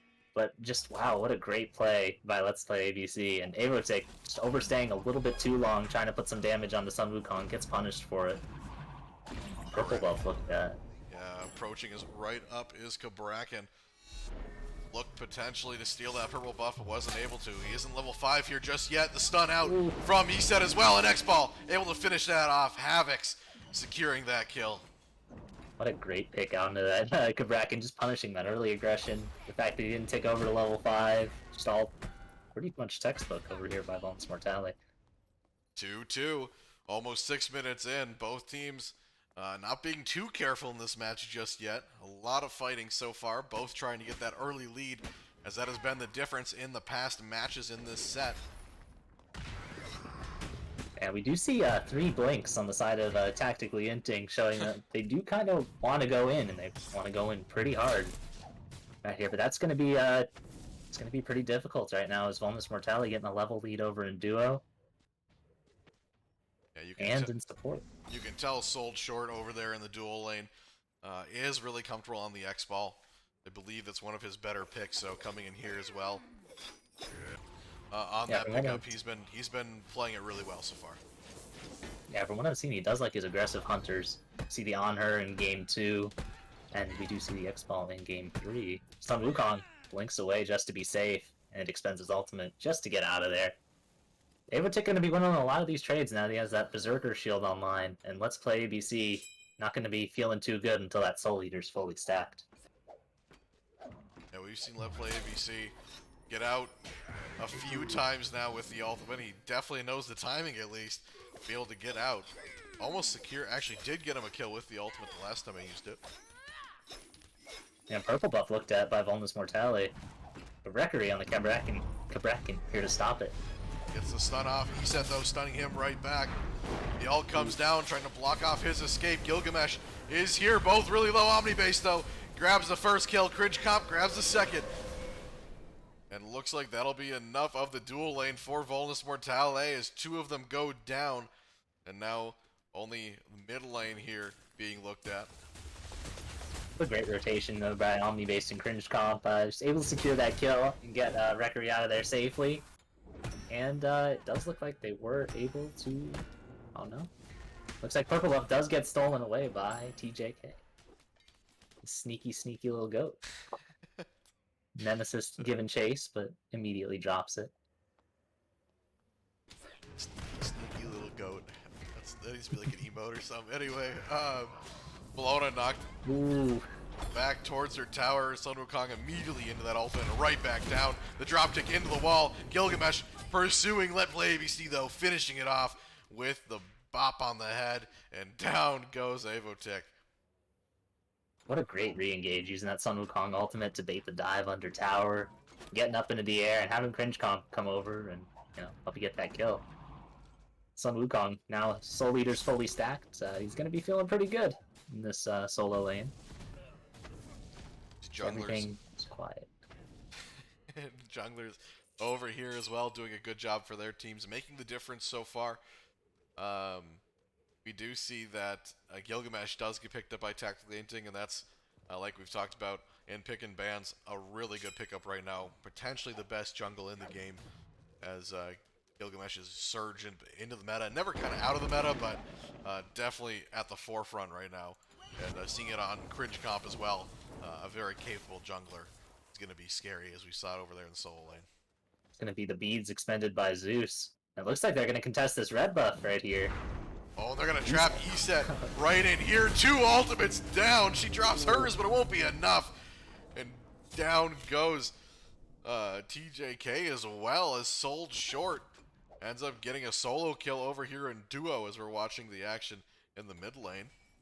Yeah, Sold Short able to bring it back, but he should just back now. 3 of Tactically Inting are rotating over trying to even this out. He doesn't know what's about to hit him, but it looks like he will get away. He's pretty safe right there. That was a great play by Sold Short, just able to bring his team back from that the pick onto Havoc's 19. As purple buff is secured, he will back safely with a now 2-level lead on the CERN. See Sun Wukong, Yeah, coming in over here. Bologna and him boxing right back. Tiger form is out. Bologna, though, dealing some decent damage with her hammer. it's going to be hard to try and put damage into the Sun Wukong. His Soul Leader is fully stacked, and he is starting the breastplate tier 2 available. Bologna going straight into the Shogun's Kusari, opting not to go into a Breastplate of Valor or a Frostbound Hammer, as we've seen. These two just really aggressive with each other. Both these soul laners, while safe, are looking to bully each other and get that lead, fighting scrappy right now. As Gilgamesh comes in, drop kicks Nemesis, but she's able to make it to that tower line. The dash, and Let's Play ABC just proxying the wave without a care in the world that Nemesis is even there. Lona rotating in. Merlin is over here as well. Tactically Inting do have to be careful. Gilgamesh ult comes out, but Nemesis with her ultimate right back gets drop kicked right away. Says, get away from me. Yeah, but Bologna ultimate lands right on top of the 2 members of Tactically Inting. Sold short again, grabbing a kill in the dual lane. Kabrakan, though, trying to finish him off. Both sides of the field are looking really low. Sun Wukong up in the air and back down. Merlin fighting for his life as well. Will go down. Omni base is the murderer over there. And Sun Wukong is under tower, but it's just a It's just a clone. It's just a clone, as Nemesis will end up living. Yeah, Sold Short kind of able to bully TJK in the lane right now, and unfortunately there's nothing Rekery can do. He is level 7 right now. 2 levels behind the support Isis, the Eset. Uh-oh. Don't say uh-oh after it. Uh-oh. But the Zeus pickup looking really good for Tactically Inting. 3-0 on the Zeus. As we see that Deso and Divine Ruin finished, he is going to start to hurt, even if he didn't already. Yeah, I think this Zeus really fits Omni-based play style. He's able to not have to be right at the forefront, able to kind of do that damage behind his 2 pretty great tanks. You know, having Let's Play ABC in front of him as well as Rekery is going to be engaging that whole match with the blink ults and the blink stuns and everything that Kabrakan can do.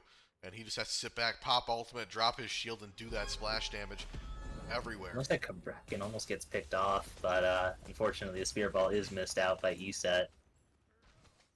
But yeah, as you were saying, the team fight over here by Tactically Inting and Omni based on the Zeus is definitely a very key member in all of that team fight. They begin to look for a re-engage. Yeah, he's going to look to engage. He does have 2 members coming in, but he's somewhat alone. Nemesis drops the ult. He gets pulled back by the Merlin, but will end up staying alive just barely. Spirit Ball over the wall, not able to connect. Look at Sold Short. He drops that dash and misses the CERN ult. He dodges that like a matrix, like the Matrix right there. Now looks like a Gold Fury for Volnus Mortale. Cernanos very low, has to back. Zeus low mana, can he contest it? Yeah, down in kills, but up in gold is Volnus Mortale looking to increase that gold lead. And they will. Bologna with the ultimate in, right into 3 members of Tactically Inting, but drop kicked right into the wall, as well as Zeus dropping his abilities, raining down on him. Kabrakan, though, still looking to engage. Bologna kind of W keying right there. I'd start looking at the Pyromancer. Zeus has no mana right here to contest. meaning it's all on the Gilgamesh and the Kabrakan. Yeah, very smart play. Sternos as well, not making the trip over to the Pyromancer. But Kabrakan just lurking, waiting right here. Tactically Inting will steal it away. Name change, though. Gonna grab the kill on Omni bases. They're diving this backline. Gilgamesh at half health. Kabrakan running away from Bologna. And it looks like... Go ahead. Sorry. Oh, no. It looks like they all get out, but Nemesis all drops onto Gilgamesh. Cringe comp drop kicks into the wall. It looks like he will survive. Gilgamesh just getting out. Thankfully has that tower close to him. Yeah, which, what a very good pickup by Tactically Inting. Just able to secure that Pyromancer with the Kabrakan ability. I don't know if it was the Kabrakan one. Pretty sure that's what it was. But yeah, they just kind of... Volnus Mortale just kind of dropping the ball on that objective secure right there. Yeah, we do see the XP difference fluctuating back and forth, but only about 200 either way. Gold, about 1,000 towards Volnus Mortale after that Gold Fury pickup. Still anyone's game right now, and Yeah. Soul Short and TJK are both the same level right now, so that gap being closed up is definitely something that should really help TJK in these boxing matches. As Cabra links in, he's Unfortunately, still going for it. not able to land any abilities onto the X-Ball to keep him in place, so Ceranos can beat on him. But X-Ball playing that spacing perfectly. I mean, he knows exactly where those autos end, and he just does so much damage. Ceranos stuck in place, sold short. Another kill on a TJK as he's unable to get out of that 2v2 or 2v1 as Kabrakan backed. Yeah, that's very unfortunate. I think TJK just kind of accepted his fate at the end there, or was just caught in the store. Either way, it looks like Kabrakan ult does come down onto ESET. Yeah, the ultimate is down from ESET, I believe, as Kabrakan looking to engage Zeus as well here, but here comes a rotation from Volnus Mortale. Zeus, though, able to pick up the kill on the name change before he can do anything. ESET as well, taking so much damage. The lightning from above, but Merlin here with a vengeance. Arxel grabs the first kill for Volnus Mortale in this fight. And ESET still alive, gets a stun on Kabrakan. X-Ball changes the focus to the burly man in front of him. And still looking at a few of these members of Technically Inting as he's under tower.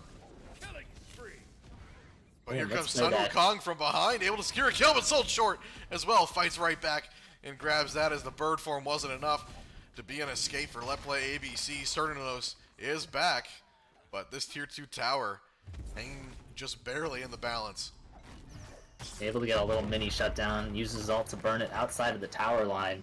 But yeah, this X-Ball just keeps getting stronger and stronger, and Executioner picked up third item, means he's gonna start hitting like a truck. He hasn't been already. Oh, and then no. nice dodge. Yeah, X-Ball. We saw him dodge a Ceranos ultimate, now a Kabrakan ultimate. He definitely is comfortable on this pick, and it's showing. I wonder if it's going to get banned out game 4. It does look like we are going to be going to a game 4 regardless. But yeah, we are. in size on the X-Ball. Oh no. That X-Ball is going to be shredding these tanks. And Kabrakan, who just ticked over to level 10, is not going to be having a fun time. Yeah, definitely looking to shred anything that's in front of him. Yeah, tanks especially, like you said. Sun Wukong, we did see engage in that fight, but did go down and already doing damage to him. But with that, it'll be even greater. Yeah, and everyone's starting to farm up a little bit, you know. No objectives really on the map, but Primal Fury will be the first one to start to come up. Kabrakan looking at ESET in the mid lane, stunned out, no follow-up, and nothing will come of it. Yeah, it's just... going the way of Volnus Mortale now, as it is starting to build once again. But this is different from the first 2 games. Nobody's snowballing, nobody's out of it by any means. They're really neck and neck at this point. And they begin to posture on the Primal Fury. Looks like they want to take this fight. You do see Let's Play ABC posturing in the back, trying to look for a pick. We'll get caught out. Stun doesn't land for the ESET, but still doing that poke damage on the Sun Wukong. Bologna taking a decent amount of damage as well as they're looking to engage this tier 1 tower, but now disengaging to head towards this Gold Fury. And I think this Gold Fury is the right call to try and fight them outside of that tower line, because they will tactically low Primal Fury is definitely going to help this victim burn Volnus Mortale. They really don't want him to secure it. Gabrakan stunned out. No! Sold short, picking up another kill. And when this guy's on, Vulnus Mortale feels amazing. They're doing that they're doing that right now as ESET and Bologna and everyone else from Vulnus Mortale is starting to take this Primal Fury, but end up dropping it. Looking for the engage instead. Bologna hopping right in. Zeus ultimate as well, going to get dropped right on top of them. Nemesis ultimate onto the Zeus. Sun Wukong in the air though. Nemesis trying to secure this kill, but he's all alone. Oh no. And it won't be enough. He is going to go down. Bologna fighting CERN though and winning. Damage they mitigated there by the Relic as Cernanos still fighting, eventually goes down. Sold short with a triple kill there in the fight as almost everyone goes down in that fight. Only the tank's alive for Tactically Inting. Yeah, and Sold Short with the Unstoppable, it's going to be huge. And they definitely pick up Pyro off of this, they reset, and they feel good going into the Fire Giant fight. But yeah, what a great Gilgamesh ult by Cringe Comp to pick up Name Changed. It just seemed like there was a little bit of miscommunication by Volnus Mortale, whether they were dropping it and completely engaging or what. But it does look like it worked out in their favor. Sold Short able to pick up a triple kill on the back line. Iset gonna finish off this Lono's Mask on her back. She's gonna be pretty hard to pick out and kill. So not a lot of targets for Tactically Inting to try and separate out from each other. Yeah, we do see X-Ball hitting that level 20 mark. Nobody really that close on the other side. As level 17 going to be the highest on the other side. But I would agree. I think Soul Short, I mean, he's able to clean up. His team is playing pretty well as well. But he came in there and was completely able to just clean up everything that was there. That Gabrakan getting picked off as well. I mean, he just didn't stand a chance. And there's that Odysseus bow pickup for the last item. Soul Short's going to be a menace in these team fights, and they really have to stop him. 24k damage, 11k XP difference, and a 9k gold lead. Yeah, Vulnus Mortalis, it looks like they're going to run away with this game just like they did in Game 1. They're trying We'll have to see. They're definitely trying to. I mean, if you're on the side of Tactically Inting, you know, you got to think, hey, we got to focus this ADC. We got to get to him. We got to dive that back line. We have to get to the X-Ball. If you shut him down, the rest of the team's going to be definitely impaired compared to with him. X-Ball ult thrown out. Some poke damage onto Cabra and Zeus. Nothing too big. But Fire Giant starting to be looked at over here by Vulnus Mortale. Now they're going to start it as we see Cernos on the left side, but now he's going to start heading back for this team fight, but there might not even be one in time. Fire Giant does go down quickly enough. Now Tactically Inting somewhat caught out as Havoc's looking to get a stun onto somebody and anybody, but not able to. Bologna though with the blink in. Does she have the ultimate? She does. She's going to jump right down onto Gabrakan. He's going to get stunned there as well. But a kick right into the drop kick right into the wall is Bologna taking a bunch of damage as the rest of Tactically Inting is fighting back, but Sold Short able to pick up a kill. Name change as well. Grabs another as Curry goes down. The support not able to tank that much, especially at level 12. This tier 2 tower stands no chance as it falls and crumbles right before Vulnus Mortale, and now they're looking at this Phoenix for a siege. Yeah, Soul Short with the Divine on the back line. Zeus silenced out. No. He's dead. Yeah, Zeus gets caught out completely. Good job by the E-set as well. And Zeus gets blown up. Nothing you can do there. Phoenix as well. Gonna join Zeus in the graveyard. And if you're Vulnus Mortale here, what's your game plan? Vulnus Mortale, I'd probably just take that mid tower, use the pressure from the left Phoenix, and let's see, yeah. I'd probably back eventually, you know, you want to get your gold and you want to... Eventually. You don't want to end right here, but you want to play it safe right now, because the lead is definitely in your favor. And Chibalanke is going to get an upgrade to that starter item, so he's going to be hitting even harder with a Temper or an Embrace, whatever he chooses to go. Just going to increase his power exponentially as they choose to start milking Tactically Inting. I try to take away those blessings. Gabrakan stepping up takes a stun to the face for it. X-Ball backs. Everyone going to reset for the most part. Side of Vulnus Mortale. That starter does get bought.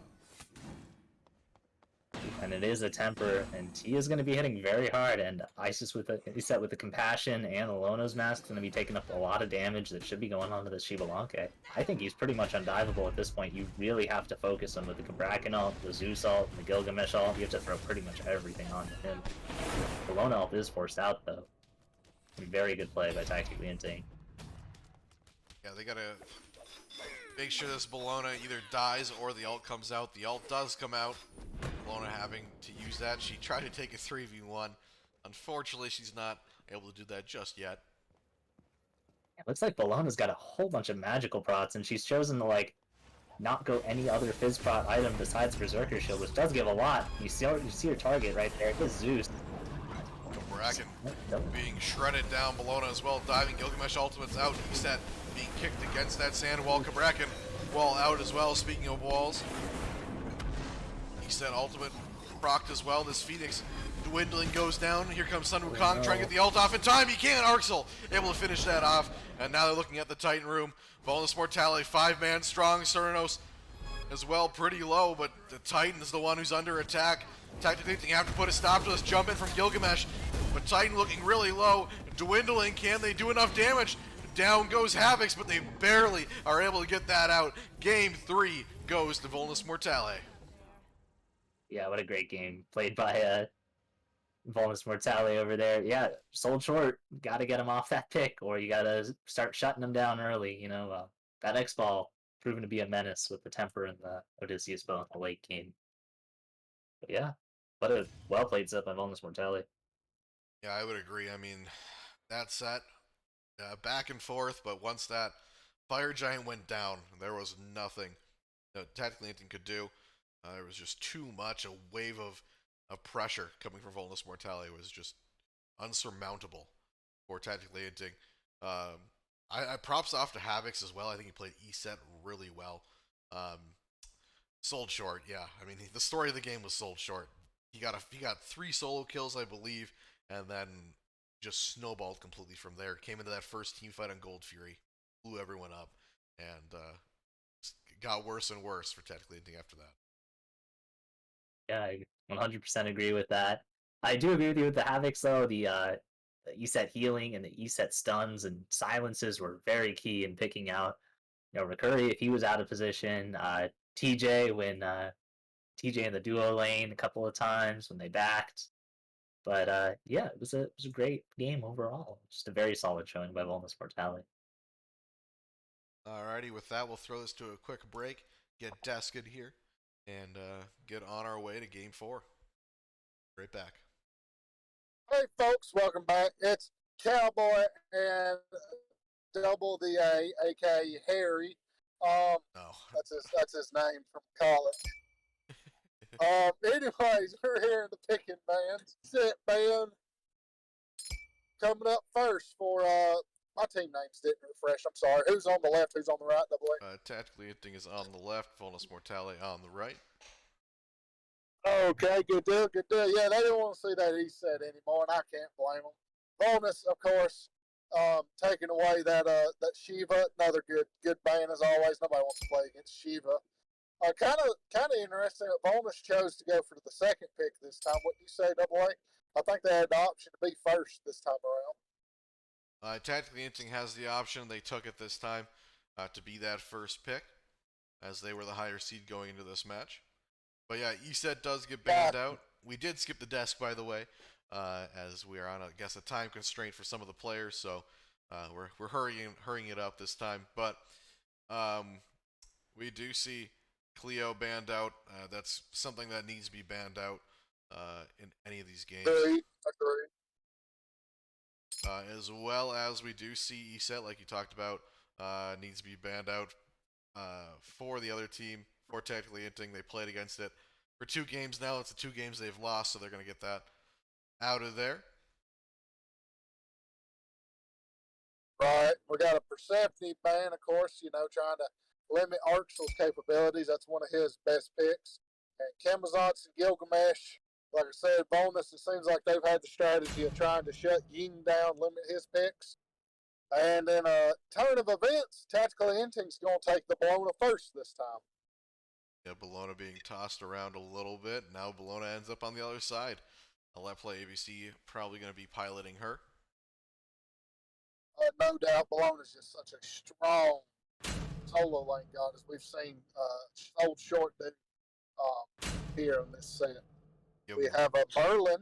We've seen Arxel play a pretty good bit this set so far, and Yamoja. How do you feel about the Yamoja AA? Yamoja pickup is interesting. So, it is one of those high skill gods, high ceiling gods, where if you can play her well, like really well, she's amazing. If you can't, it doesn't usually work out for you as much. So seeing that here, Havoc's been playing really well. If he can pull off this Yamoja pickup, get those Riptides out, use the ultimate and the Omni, I believe is what it's called, Omni. That regeneration of the ultimate and playing her correctly will definitely help them out in this game. And then I agree. Horus picked up on the other side for tactically Inting. We did see that in game 2. Any thoughts on that, Cowboy? Well, yeah, this is just going to be a very strong front line for tactically Inting. And honestly, in my opinion, we'll get back to the Thoth in a second. I feel like tactically Inting are stripping two of the key components to these Volnus Mortale W's so far in the Bologna and the East set. But a Thoth pick up for Omni, I mean, he's a solid soul or mid laner. Should be a good pick.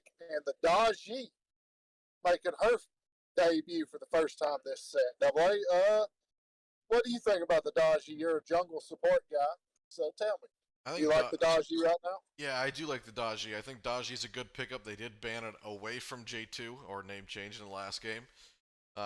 He's going to get it here in this game, though, able to get those chains off, get everything pulled in, and especially into a Yamoja ult or a Merlin ability or any of that kind of stuff is going to be super deadly. So hopefully seeing her here and being able to use her 3-1 combo as well to take down some of these squishier gods on the other side will be fun to see. Yeah, I have to agree. With Yamoja Daji, if Thoth doesn't have beads or a friend with a shell, he is going to be in a world of hurt every time those two run at him. I mean, Thoth's still one of the best damage mages in the game. Can't take that away. Can't take away Omni is a really good mid player, but I mean, poor Thoth just does not like the early game when people are running at him. Going into the go ahead, Double A. Yeah, and honestly, in my opinion, both mids haven't been the game changers any of these games yet. Arxel, that's kind of abnormal. I know he's not on that Persephone pickup of his, but it's definitely abnormal for him to not be the carry of the team. So seeing him come in here and not do as much hasn't hurt Volnus too much, but we'll have to see if it affects anything more throughout this game. Right. And there again on Volnus, we have two more jungle bans. Still targeting Ying out. That's the Ravana and the Nemesis, both very solid. Both, kind of got the same kind of MO, dive, get a kill. And we have the Cthulhu and Artio bans, of course, for solo lane. Artio being a good counter to all these guys. And we have Oleron for, I guess, ADC and a Thanatos. Thanatos kind of in that wheelhouse like Loki. I think that'll work out for Ying. How about these two picks, Double A? So Thanatos, yeah, I mean, that's Ying's cream of the crop pick. That's his main. So that's going to be deadly here. I mean, if Ying can play it like we know we can, that's going to be crazy good. It's going to drop down on Yamoja or a squishy that's low. It's going to be beneficial if he can make sure he's not diving too hard with it. And Oleron on the other hand, the reason that Volnus is here is they played Oleron and Sold Short went insane on Oleron. So seeing it here again in this game, to close out if they can win with an Oleron, that's a good pickup for Sold Short. So we'll have to see. This reminder, if Tactically Inting does lose, they are out. They're fighting for their lives here in the Vanaheim Finals. Waiting on the last two picks for both these teams as well. But Cowboy, are you liking these drafts so far? I'm not gonna lie, I'm liking Tactically a lot better than Volnus Mortales. I'm not a Mortale doubter. I just think that This is a lot slower than the punch in the face style that they've been playing all set. All right, they need that. We're going to go and hit you in the mouth. Sure, you're going to get a punch in, but we're going to keep swinging and get the haymaker. I mean, that's okay. There you go. That's a little bit better. Guan Yu, he's an in-your-face style play. Pretty historic matchups. Guan Yu, Bologna, I like that. As far as the Chernobog, yeah, that was kind of like what the pick I was figuring. Something that's decent on rotates and it's a late game hunter. So go ahead, Double A, you can take it away on these two now. Yeah, I think Chernobog, TJK is relatively comfortable on this god, so no surprise there either. Able to rotate, I believe he was the one that played the Apollo as well. So seeing him go on another god that's a rotation god, able to rotate to those team fights and get the farm on the other side of the map before the team fight can be super beneficial. And then Guan Yu, just an annoying god to play against. The heal, good ultimate, and able to kind of have that crowd control that's needed. But Cowboy, I think with that, it's time to get into our fourth game here for the Vanaheim Finals. I agree. Both teams better get on. Class, y'all have fun. All right, we'll be right back with the action. Welcome back to game number 4 of the Vanaheim Division Finals. Tactically Inting versus Volnus Mortale. Two very interesting teams, two very interesting team comps. And we're already seeing some aggression here out from Rekery. But level 2. Horus picked up once again. Curry was a menace on it the first time. We'll see if he can pull off the same thing and redo history here. It's not working out so far just yet as they're pushed back under tower. It's very unfortunate. The Emoja just able to pretty much secure level 2 with her 1 abilities, just able to clear wave a lot faster. Able to poke out this duo lane a little bit. And over in mid we see Thoth versus Merlin. Definitely not a very fun matchup for Merlin at all, I think. Yeah, A little Merlin bit more poke. just getting shot down with the artillery from Thoth isn't going to be fun. I think, we've seen Arxel on this Merlin quite a bit. He's been up there in damage numbers, but the stat line hasn't been amazing just yet. But Curry coming in here against Oleron, getting that stun up, but that's a lot of damage right back, and he has to disengage. That's some pretty good poke there, punishing the Oleron for going for that Alpha Harpy. Guan Yu and Bologna already pretty low over here in the solo lane, boxing it out. Yeah, those two love to fight against each other, and they're doing it just again right here. I mean, they never stop fighting each other. I mean, the solo lane's really aggressive. It's I'm gonna attack him first before I even get to clearing wave. I need to get him down, but it'll be interesting to see who comes out on top or which jungler's gonna prioritize that solo lane. And if there are any gods to do it on, it's probably Guan Yu and Bologna. Even as that Ardio is banned out, Daji looking for a gank over on solo lane. Looks like Let's Play ABC is not aware. Oof. They're gonna make it away. Just barely. Guan Yu as well took some decent damage. Yeah, it's just that really shows you, the strength of Daji right there. Almost able to get the kill. Horus looking a little low, is able to get out with his dash. Yeah, Yamoja, just a really good solo lane bully. It's just good at all points in the game, just depending on really the player's ability to player. Well, and it does look like Havix19 does have a pretty nice Yamoja, bullying out this duo lane from Tactically Inting. Yeah, Havix playing the more aggressive gods, but here it's a different story. A little less aggressive, but Yamoja, like I said, high ceiling god, playing it really well here. Mm-hmm. And yeah, we do see Thoth come over to help secure that purple buff, make sure it doesn't get really stolen away. And allow the duo lane to get more farm. Bologna still staying, even though she's pretty poked out. Guan Yu has ticked over to level 5. We'll choose just to secure totem instead of going for the kill. We'll see Horus engaging on Oleron once again. He's a little less immobile, but he's going to dash right back out with that heal. Thanatos up in the air. He's going to come right back down onto the Oleron. TJK able to pick up the kill. With the help of that ultimate, going to grab another double kill. The stun wasn't enough from Yamoja.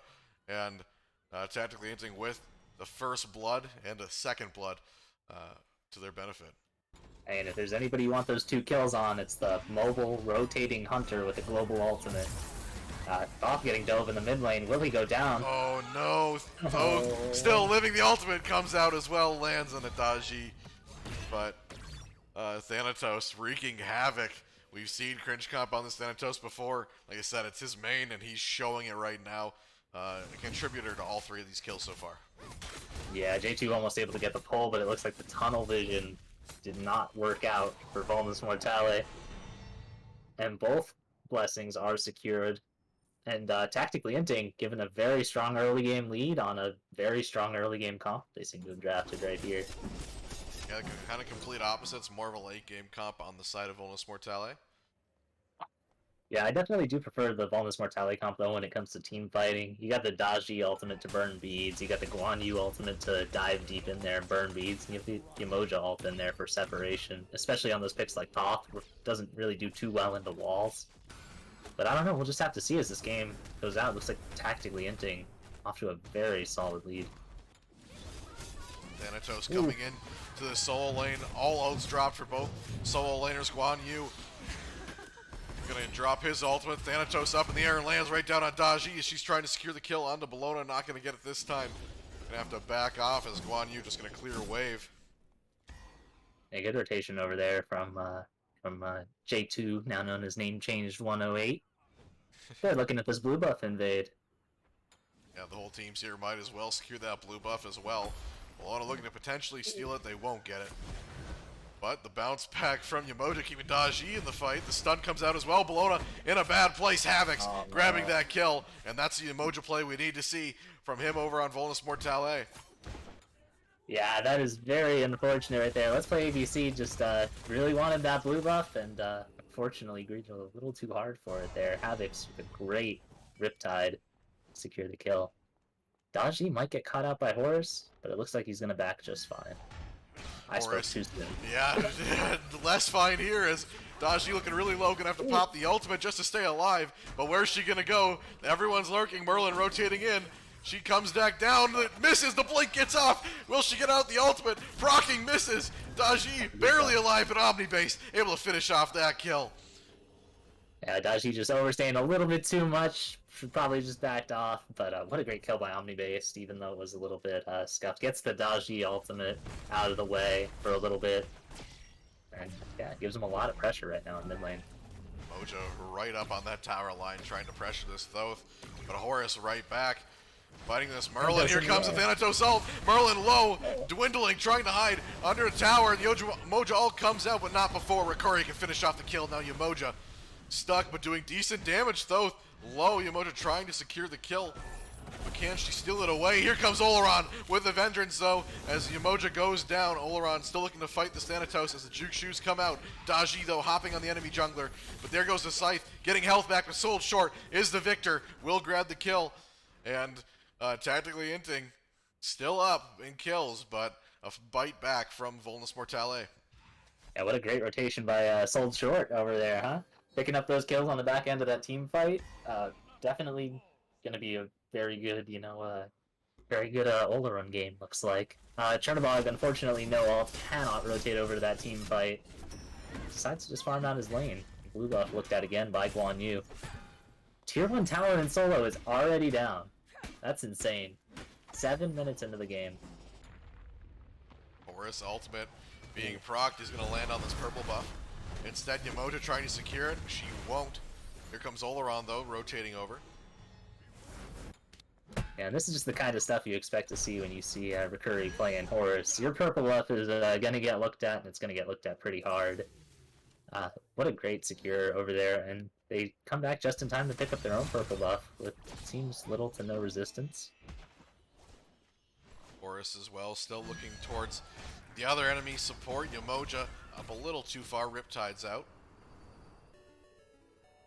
And look at that, golden XP, minimal both ways. I mean, there's not a lead either way. It's going to fluctuate.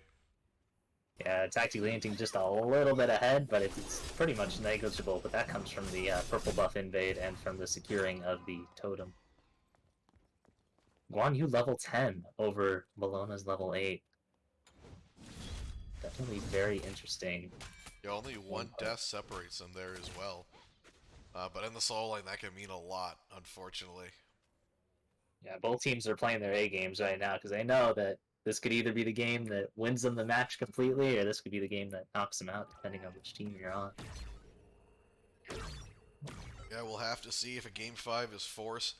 Tactically Inting still fighting for their lives. Chernobog with the ultimate in, but Oleron ult is out, fighting for his life right now against this Horus, but he might be too insurmountable, and TJK will secure the kill once again. Oh no, man. Oh no. Did get the beads from Chernobog though, so there's a victory there. Guan Yu very low right now. But yeah, what a great pick by Rikuri. Just choosing to go in there, and then Chernobog ults in. Has to use his beads, but the kill was definitely worth it. And the T2 tower and the T1 tower over in duo is also gone. Wow, these teams are going at it. Definitely, I mean, we're 10 minutes in right now. Guan Yu smacked in the face by Bologna a little bit there. Chernobog steals away the purple buff from Volnus Mortale. That's just one of the downsides of picking Oleron, you know? You picked a late game god, but you gotta get to late game. Oh no, Guan Yu on the ultimate. Thanatos, though, too quick. Will get the kill onto Avatek, and there's nothing he could do there. Daji rotates over, but there's no blue buff to be had either. Yeah, kinda hard to dodge that one in your ult, but aggression over in duo lane. Horus ultimate comes out. Chernobog just trying to get out. As Oleron takes the Riptide and will get out. The rotation, though, into solo lane. Will end up in a kill going the way of Vulnus Mortale. Both solo laners go down. Yeah, good pick by Name Change 108 on the Let's Play ABC. You know, just punishing that overstay on the Bologna. Probably thought she was safe there because of her jungler, but not safe enough. And Thanatos looked at as well. Good kill from Arxel. The rotation from mid lane gets him over there. He's low on mana. Does need to get out. Looks like he will, but that's going to help out his team. He brings down the Thanatos after a gank. Yeah, Pyromancer pinged up by Volnus Mortale. Looks like they're going to look at that as their first objective. Looks like Thoth has no idea that they're on that objective yet, so it's... Yeah, no wards out. Could be a misplay. We're just barely past that 10-minute mark, and I know in my mind that's kind of when you're looking at Gold Fury or a Pyromancer. Yeah, what a great pickup over there to put Volnus Mortale just a little bit more back into the game, but it is still pretty even right now. Yeah, looking at the XP difference, 64 right there for a moment. But yeah, I mean, they are neck and neck. Both these teams are so good. This is such a treat of a game. I mean, this set has been so much fun to cast for sure. But it's not over just yet. Yeah, we look at...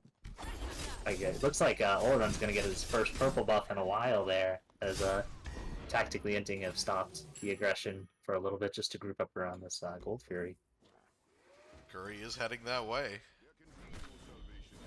Nobody really with him. I see Thanatos slowly making the way over here. Yamoja hiding. As Oleron being bullied somewhat here. He's going to get jumped down where the Thanatos ult, but not going to be able to get out. Thanatos barely living, but name change. Able to grab that kill just in time. Yeah, good Aegis by Sold Short. Keeps him alive. Not getting burned. Yeah, really doing a lot for his team right now. Arxel with the rotations. He's trying to make his way over here, but here comes the Horus. Ultimate into this Gold Fury, it looks like. Or no, he's going to rotate to the mid fight. Vulnus Mortale will grab the kill, but it will cost him their mid as Rikuri uses the ultimate to rotate over towards his mid laner and save the day. Yeah, Arxel getting a little bit thirsty there for that kill onto Thoth, but probably should have grouped back up with his team. But still pretty even, even after that Gold Fury take by Vulnus Mortale. Yeah, both these teams playing so well. Arxel slowly coming online, it seems like. Stat line doesn't show it, but he's made some moves and some waves here in this match so far. Sold Short looked at again. Record pinged out on a ward. Will he escape in time? Beads come out by the Oleron. Doing a lot of damage to this Horus, but unfortunately he is playing safe enough to where he won't get picked. Yeah, Oleron's just looking to get to that late game. When he does, it'll be a monster of a pick. It just depends on how far down, his team's going to get, or even how quickly he can get to that point. Yeah, and it does look like it does look like we're getting to that point in the game where we'll start to see a little bit of a difference. Volnus Mortale inching out a little bit of a lead. Nothing up yet in terms of objectives, so looks like everyone's just going to farm up, try and get those second relics online. Start to look towards the Pyromancer when it respawns, but over in mid, we'll poke damage on the Emoja. Never hurt anybody except for the Emoja. Thanatos is going to rotate here into mid. Daji grabbing a farm up 2 levels into Thanatos. We've seen a lot of rotating, though, from the Thanatos. Very impressive. Also, TJK on this Chernobog, 3-0-1. He's just going to split push this entire game, looks like, and he'll probably just ult over to the team fight whenever he's needed. Going to that Definitely. silver branch as well. Is that something that you'd be picking up? Oh yeah, definitely. Especially if there's a lot of tanky people on the enemy team. You can go either way. You can go into Kins, but usually you want to go either Wind Demon, Silver Branch, Oboe. Any of those are good items, but Silver Branch is definitely a very good item because of the percent penetration. Definitely the pings come out as Rikuri makes his way. Ooh. Little does he know the rest of Vulnus Mortale head in that direction as well. Yeah, he realizes that Oleron is pushed up very far without a tower. Emoja coming into duo lane. Thanatos ult in the air, down onto Merlin. Chernobog as well, rotating and a getaway as the rotation was into duo, and that's a really smart play on tactically Inting's side there. Yeah, it looks for a little bit like Sold Short was going to be caught out, but it was in fact Arxel on the Merlin. The Chernobog able to rotate out, secure an assist on that. Willing to steal in some offerings from the Chaos side. Looks like Oleron will start to farm up mid lane. Just a little bit. Yeah, just really great picks out here by tactically Inting, and if they can keep this up, I think the game will definitely start to swing solidly in their favor. Yeah, still yet to see anything. Look at those charts going up and down like a roller coaster at this point. But tactically Inting, they're up in kills. Again, we did see last game they're up in kills. But with Volnus Mortale hanging right with them in the gold, and in this game in the XP, it's going to be nothing too crazy yet. I mean, 16 minutes in and we're pretty much dead even. Uh-oh, TJK looked at for a second there, is able to get out. Oof, that was close. He doesn't have the ultimate, but he is able to escape from the Emoji rotation. As everyone starts to group around mid, and it looks like they're looking at Pyro right now. Blink from Daji will keep her out of harm's way. Guan Yu rotating towards the mid lane, but he does have to be careful because here's the rest of tactically Inting. All 5 members here, he's horrific, but the ultimate comes out. Thanatos, does he go up in the air? I believe so. And down will end up getting the kill. Cringe Comp waiting out Avotic and will grab the kill. Bologna as well, looking to engage as the rest of her team grabs the Pyromancer. Daji looking low, but is going to go up in that ultimate. Doesn't get anybody pulled in just yet. But so far, the only death going the way of Volnus Mortale. Ooh, a scythe right to the face as Merlin's health gets taken down to about half. And unfortunately for Avotic, that's all it takes is just one pick, and the Pyromancer goes down. Oh, and... Oleron? Oleron's got to be careful because there's still an entire team here. He drops the ultimate to fight back. He's doing a bunch of damage to Bologna, but I don't know that it's going to be enough. The stun comes out for Thoth. But looks like he'll get out. We called a disengage. Oh, look at that Emoja ult. Bologna's stuck in it, but can anybody capitalize? The waves go down. Guan Yu looking to get the kill, but name change is the one that gets the credit for it. He will go down and pay for it, but Guan Yu is able to get out. 1 for 1 so far in this team fight. Horus ult is out. He's looking at Merlin. Yes, he is. He's going to go under tower, but 3 members of Volnus Mortale are here. Are they able to get the kill? Chernobog rotating in as well. Thanatos up in the air. And we'll find Merlin. Yeah, Arxel goes down, gets out for relatively free. I guess everyone was tired of playing the waiting game, but oof, that's still pretty even, although tactically Inting do have a slight gold lead. Oleron has been forced out. And he's going to try to 1v1 Chernobog here in the mid lane. This is quite the showdown. Guan Yu jumping in, they dash at the same time. And Guan Yu still going to dive under this tower, but here comes Horus. He's going to shy away now. Yeah, that's enough of the arena game mode coming out here from these two teams. But just very back and forth fights and just not able to fully capitalize off of one pick or the other. Seems like Guan Yu was the first pick, and then he was able to come back in, re-engage, and get another pick. So it all worked out pretty well for Volnus Mortale, all things considering. They do posture on this Oni Fury. You do get both of the Oracle Harpies. Yeah. Overall, still pretty even. Still anyone's game. You know? And as we start to see these carries take over towards level 20, you know, you start to see Chernobog. Chernobog's going to start to hit really, really hard. He has Executioner online. And yeah, Oleron is going to hit really hard too with his big teamfight ultimate. His crit coming out. He has Typhon's Fang to give him more survivability. And Daji picked up by Reverie, able to get away. You see both tanks coming in here for tactically Inting. They're looking at potentially grabbing another kill Avo tick. Waiting on the other side of this Primal Fury, or Oni Fury. Horus no. Has to dash out as Oleron looks to engage as well. Yamoja ultimate will secure the Bellona inside. She has to ult out. Forcing the ultimate and the bounce back from Yamoja. Guan Yu as well on the horse. Looking to get a kill. Oleron ultimate is out. Daji trying to pulse people in. Sold short. Grabs a kill. Recurry trying to run away from the four members of Volnus Mortale. They're going to have to turn back as Daji was in trouble. The bounce back, though, from Yamoja keeps Horus in the fight. He dashes to his mid laner desperately. Daji, though, taking some shots, trying to secure the kill. Won't! And Recurry still alive, fighting over here on the other side. The dash out will keep him alive for the time being. And I believe that's all they can do is, though, dealing that damage right now. But it is Volnus Mortale that secures the Oni Fury. Yeah, they do get the Oni Fury, but name change 108. J2 does go down for that. Chernobog decides not to re-engage, just to get a little vision on them. It's still very, very even, despite all that fighting. It's insanely even. 19 XP. You know, you're 21 minutes in. I mean, these teams are dead even. It's going to come down to a big team fight. I mean, a big team fight. We got about, 8 minutes till Enhanced Fire Giant. That's going to be crucial if we get there. And if we get there, Volnus Mortale is going to have an Oleron that's level 20 and ready to kill something for sure.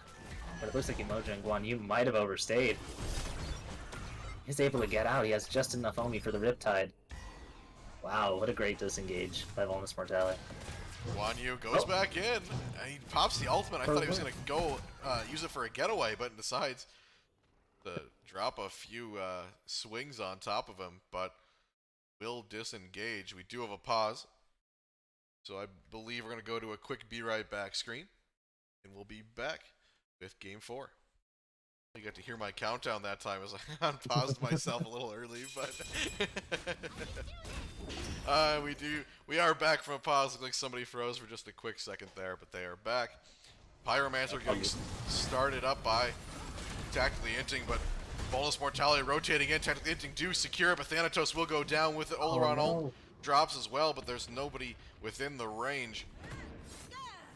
And now is Fire Giant the play here, Bindles? Okay. Potentially, but they gotta play it right. Recurry looking for the re-engage. I don't know if they knew they burned that Horus ult or not. Yeah, they did drop it. Well, kind of. They're still in range. Emoja holding it finally lets go. They should just commit to this fight right now. Bellona trapped, has to ult out. Guan Yu ults in, looking at Bach.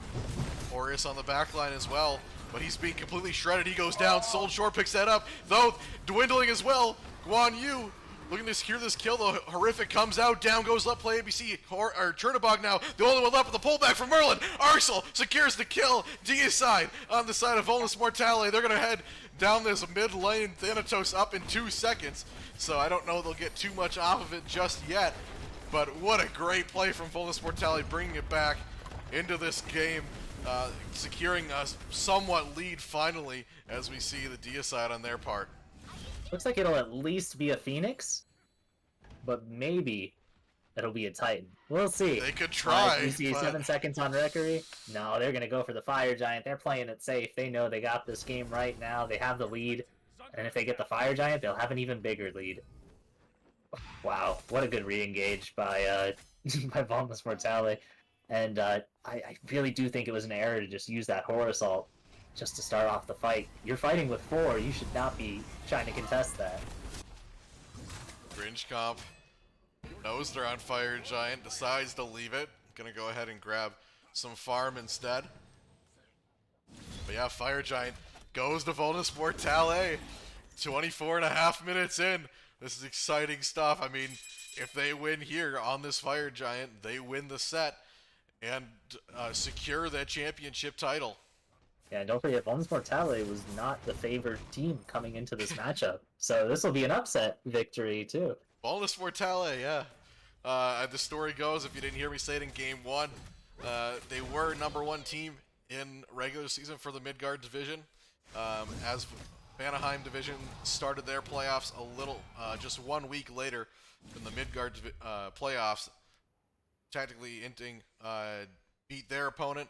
Volnus Mortale got invited to the tournament, lost in their own division, Midgard, but now they're here. They came in as the 4th seed, and they're playing against the debatably best team. They are 2nd seed, and right now it's in their favor. We'll have to see what they can do. They dropped the rest, or another tier 2 tower, 1 left on the solo side.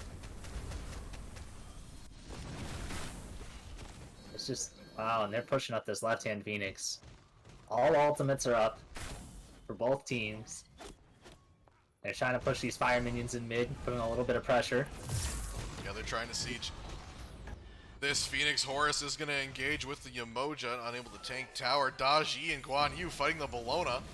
Here comes that Oleron ultimate out just to shred this Phoenix down. It will go down. Thoth firing out those abilities as well. Daji able to burn those Bologna beads. Guan Yu looking to potentially engage on the Chernobog, drops it. Titan is under attack. This is crunch time. It's at about half health. Can they secure it in time? Titan is dwindling and it goes down. Vulnus Mortale secure the storybook ending and secure the Vanaheim title for themselves. Wow, what a play. Did you see at the end there, the Emoja Riptide pull the Guan Yu back? that was hilarious. It was like quelling the bloodlust, saying, let's go for the Titan. Let's not go for any more kills. We got this. And the Emoja separating off the carries from tactically Inting, able to do damage onto that Titan. Just wow, what a great play. I don't even know what to say. Volnus Mortale beat the favored team in Vanaheim to secure the title, and wow, came in from Midgard as the 4th seed, and came in here. They do take 1 game down, but they take the rest in 4. Shout out to chat, whoever said Volnus Mortale in 4, and you were right. They do take it here, and wow, what an amazing set. I think that was a shot at someone who said tactically Inting in 4, and then they brought it back with the Vulnus Mortale in 4. But just what a very great set played by 2 very impressive teams.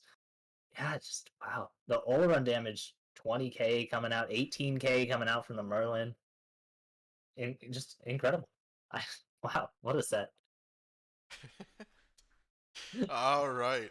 With that, we're going to go ahead and throw it to a quick be right back screen. We'll get the desk in here to analyze that entire set. We'll see if we can get an interview as well with somebody from Vulnus Mortale or a few, and we'll finish out this stream for you guys. We'll be right back. Good going, Miss Molly, AA. I got to tell you what, that sure was a set of Smite right there. Yeah, that was an unbelievable set. Vulnus Mortale pull off the storybook ending. The ultimate underdog's tale, come up from the lower division, as the 4th seed. They come in here and they end up winning the division. They're a great team, and tactically Inting fought hard as well. They came back there with a game, but it just wasn't enough. And yeah, what a set. I mean, both these teams were so enjoyable to watch. AA, might I add, not only did they win, they won convincing. Definitely. That was, I mean, the set they dropped, okay, maybe not in that last one, but the other 2, well, the last one obviously, but the other 2 were just complete death ball comps.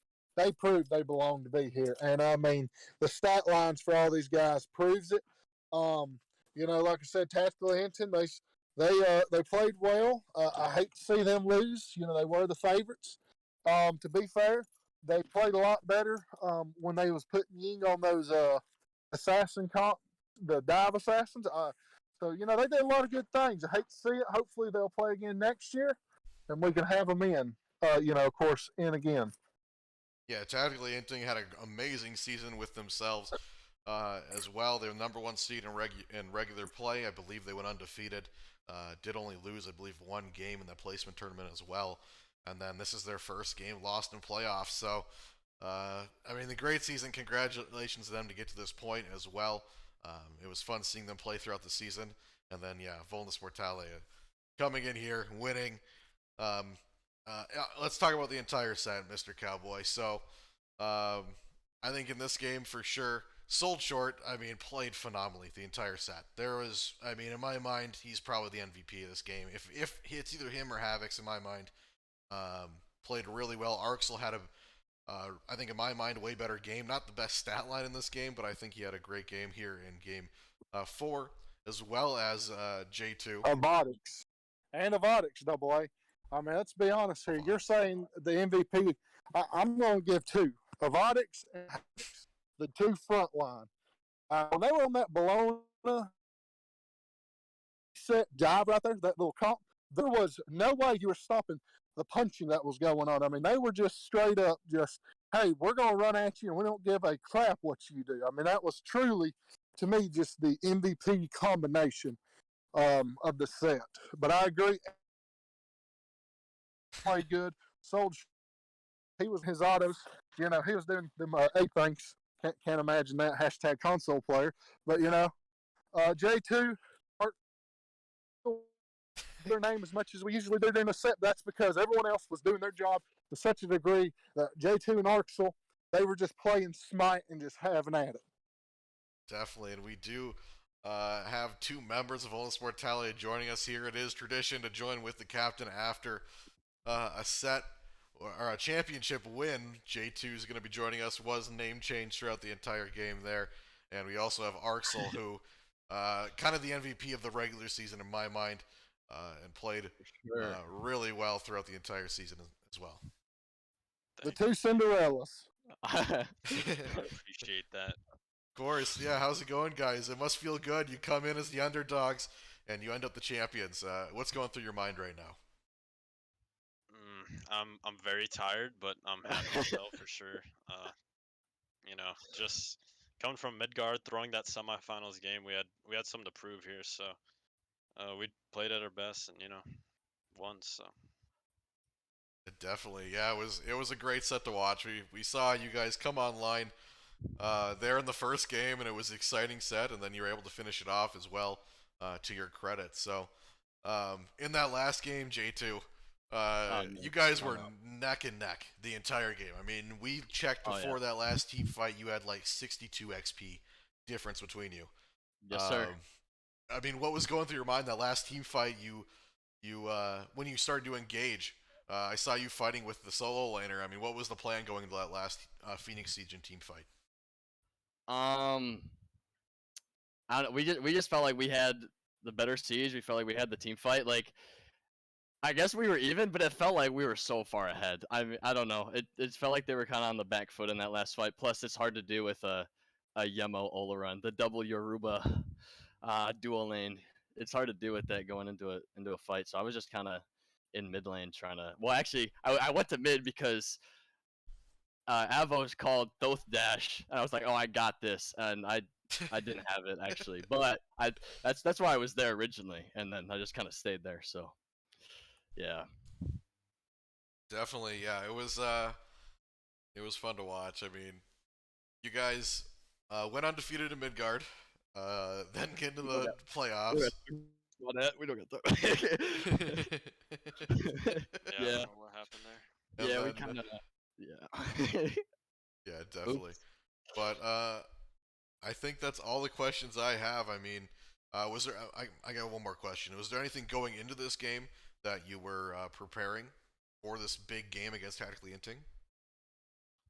Well, we mainly just wanted to prove that, like, kind of make up for what we did in Midgard, because we kind of trolled ourselves by losing that set and not taking home that championship. So we kind of wanted to come in here and make sure that we prove that we belong up here and that it wasn't no other team should have got asked to play in this tournament. You know what I'm saying? But going into it, definitely like Shiva was our number one ban. We did not want to let them get Shiva. And other than that, it was just Arxel and J2 don't feed. It was kind of the plan. And yeah, so here we are. Also, I gotta ask, can I give a few shout outs? Oh Sure. no. Alright, well, first off, I gotta shout out our coaches, Kier, Snai, and Logout. Kier helped Joel a lot throughout the season. They dueled a lot and shit. Sorry. So, yeah, he helped them a lot, and Logout helped with mid and support a lot, and Snai helped with solo and jungle a lot. So shout out those guys.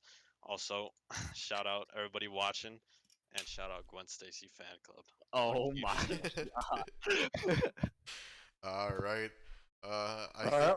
Cowboy, you have any questions left for these guys? Yes, I do, Double A. Thank you. I'm glad you didn't skip over me. I would never. But yeah, so Arxel, they didn't let you get to Persephone.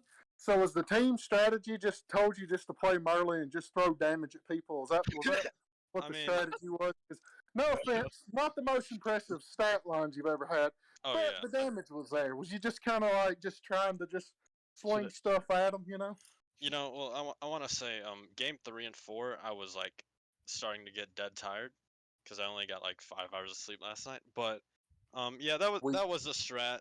I think Merlin is like the second best mage behind Purse. I just think he offers so much. He offers so much shred, and I think Staff of Mirrodin is completely broken on Merlin. You just kill any tank, and like that would be our main strat against Cthulhu and stuff. Just because you delete with your constant cycle of abilities with Mirrodin. So yeah, I just play Merlin all game. I was getting very bored, but when it comes on finals and semifinals, I'll slam the same god over and over. So Should have heard him. You should have I heard like him. it. I like it. I have one more question. I guess this is for both of y'all. I noticed there were a lot of jungle bans. Was that the strategy going in for picking bans? Was to just keep away towards a certain person? I just think a kinda lot just of strong picks Good. right now Yeah. in jungle. Yeah, Yeah, honestly. yeah, I agree. Strong picks, but I mean that last set was 5 jungle picks all banned out. So obviously it seemed like, and it worked out all, but y'all were trying to ban the jungle out and play through the rest Yeah. that way. Yeah, I don't know if they were necessarily like super targeted. I would say the Shiva was probably the more so targeted ban than like the Kama and the Gilga that we were banning. But other than that, like the other two, at least in first phase, was just kind of those picks are really strong. We don't like playing into Gilga, and it kind of sucked. We had to give it up to him in that. What was it, game 3? They got it. And Yeah. Kama's just annoying because I mean you can't hit him in his ult and all that. So it was just kind of like the picks themselves, not necessarily who was going to be on the picks, but I mean like the Shiva pretty much for sure was because if we didn't ban it, we knew that he would play it, and that would be not fun. So Yeah. Appreciate it. Thank you, Double A. That is all the questions I have All right, now. I got one more. Oh, So I believe season 1 you won the Jotunheim Division Championship. benevolence, get it right, Benevolence, yeah. owner. All right. All right, no gems for you. Anyway, kidding. But yeah, you won Benevolence in season 1. Season 2 now, which was our lowest division. Season 2, now you're winning our 3rd highest division in Vanaheim. Is the next step Asgard? I don't know. We kind of got unfinished business, sadly. Yeah, true. But I don't know. Yeah, see. we'll have to see if you're able to go back at this point. But- But Yeah, Fair enough. our roster changes might be a little rocky. I don't know. We're unsure on some stuff right now, so we can't Alright. guarantee anything. But for sure. Well, Yeah. it was Good to see you guys come in here, take the victory, the big underdog win, and appreciate you having on here. Appreciate having. I can't speak. Appreciate you guys being here. Yeah, no thanks. problem, man. Alrighty, I think with that, I'm gonna go ahead and close out the stream. Thanks once again to all you guys for watching, as well as Cowboy Bindles helped me out on the cast. This is a big one. This is the last stream of the season for us.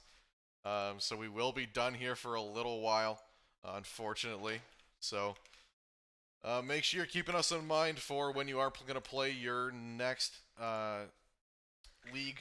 We will be starting up here in the next month and a half or so, potentially looking at a time here in June, late June here.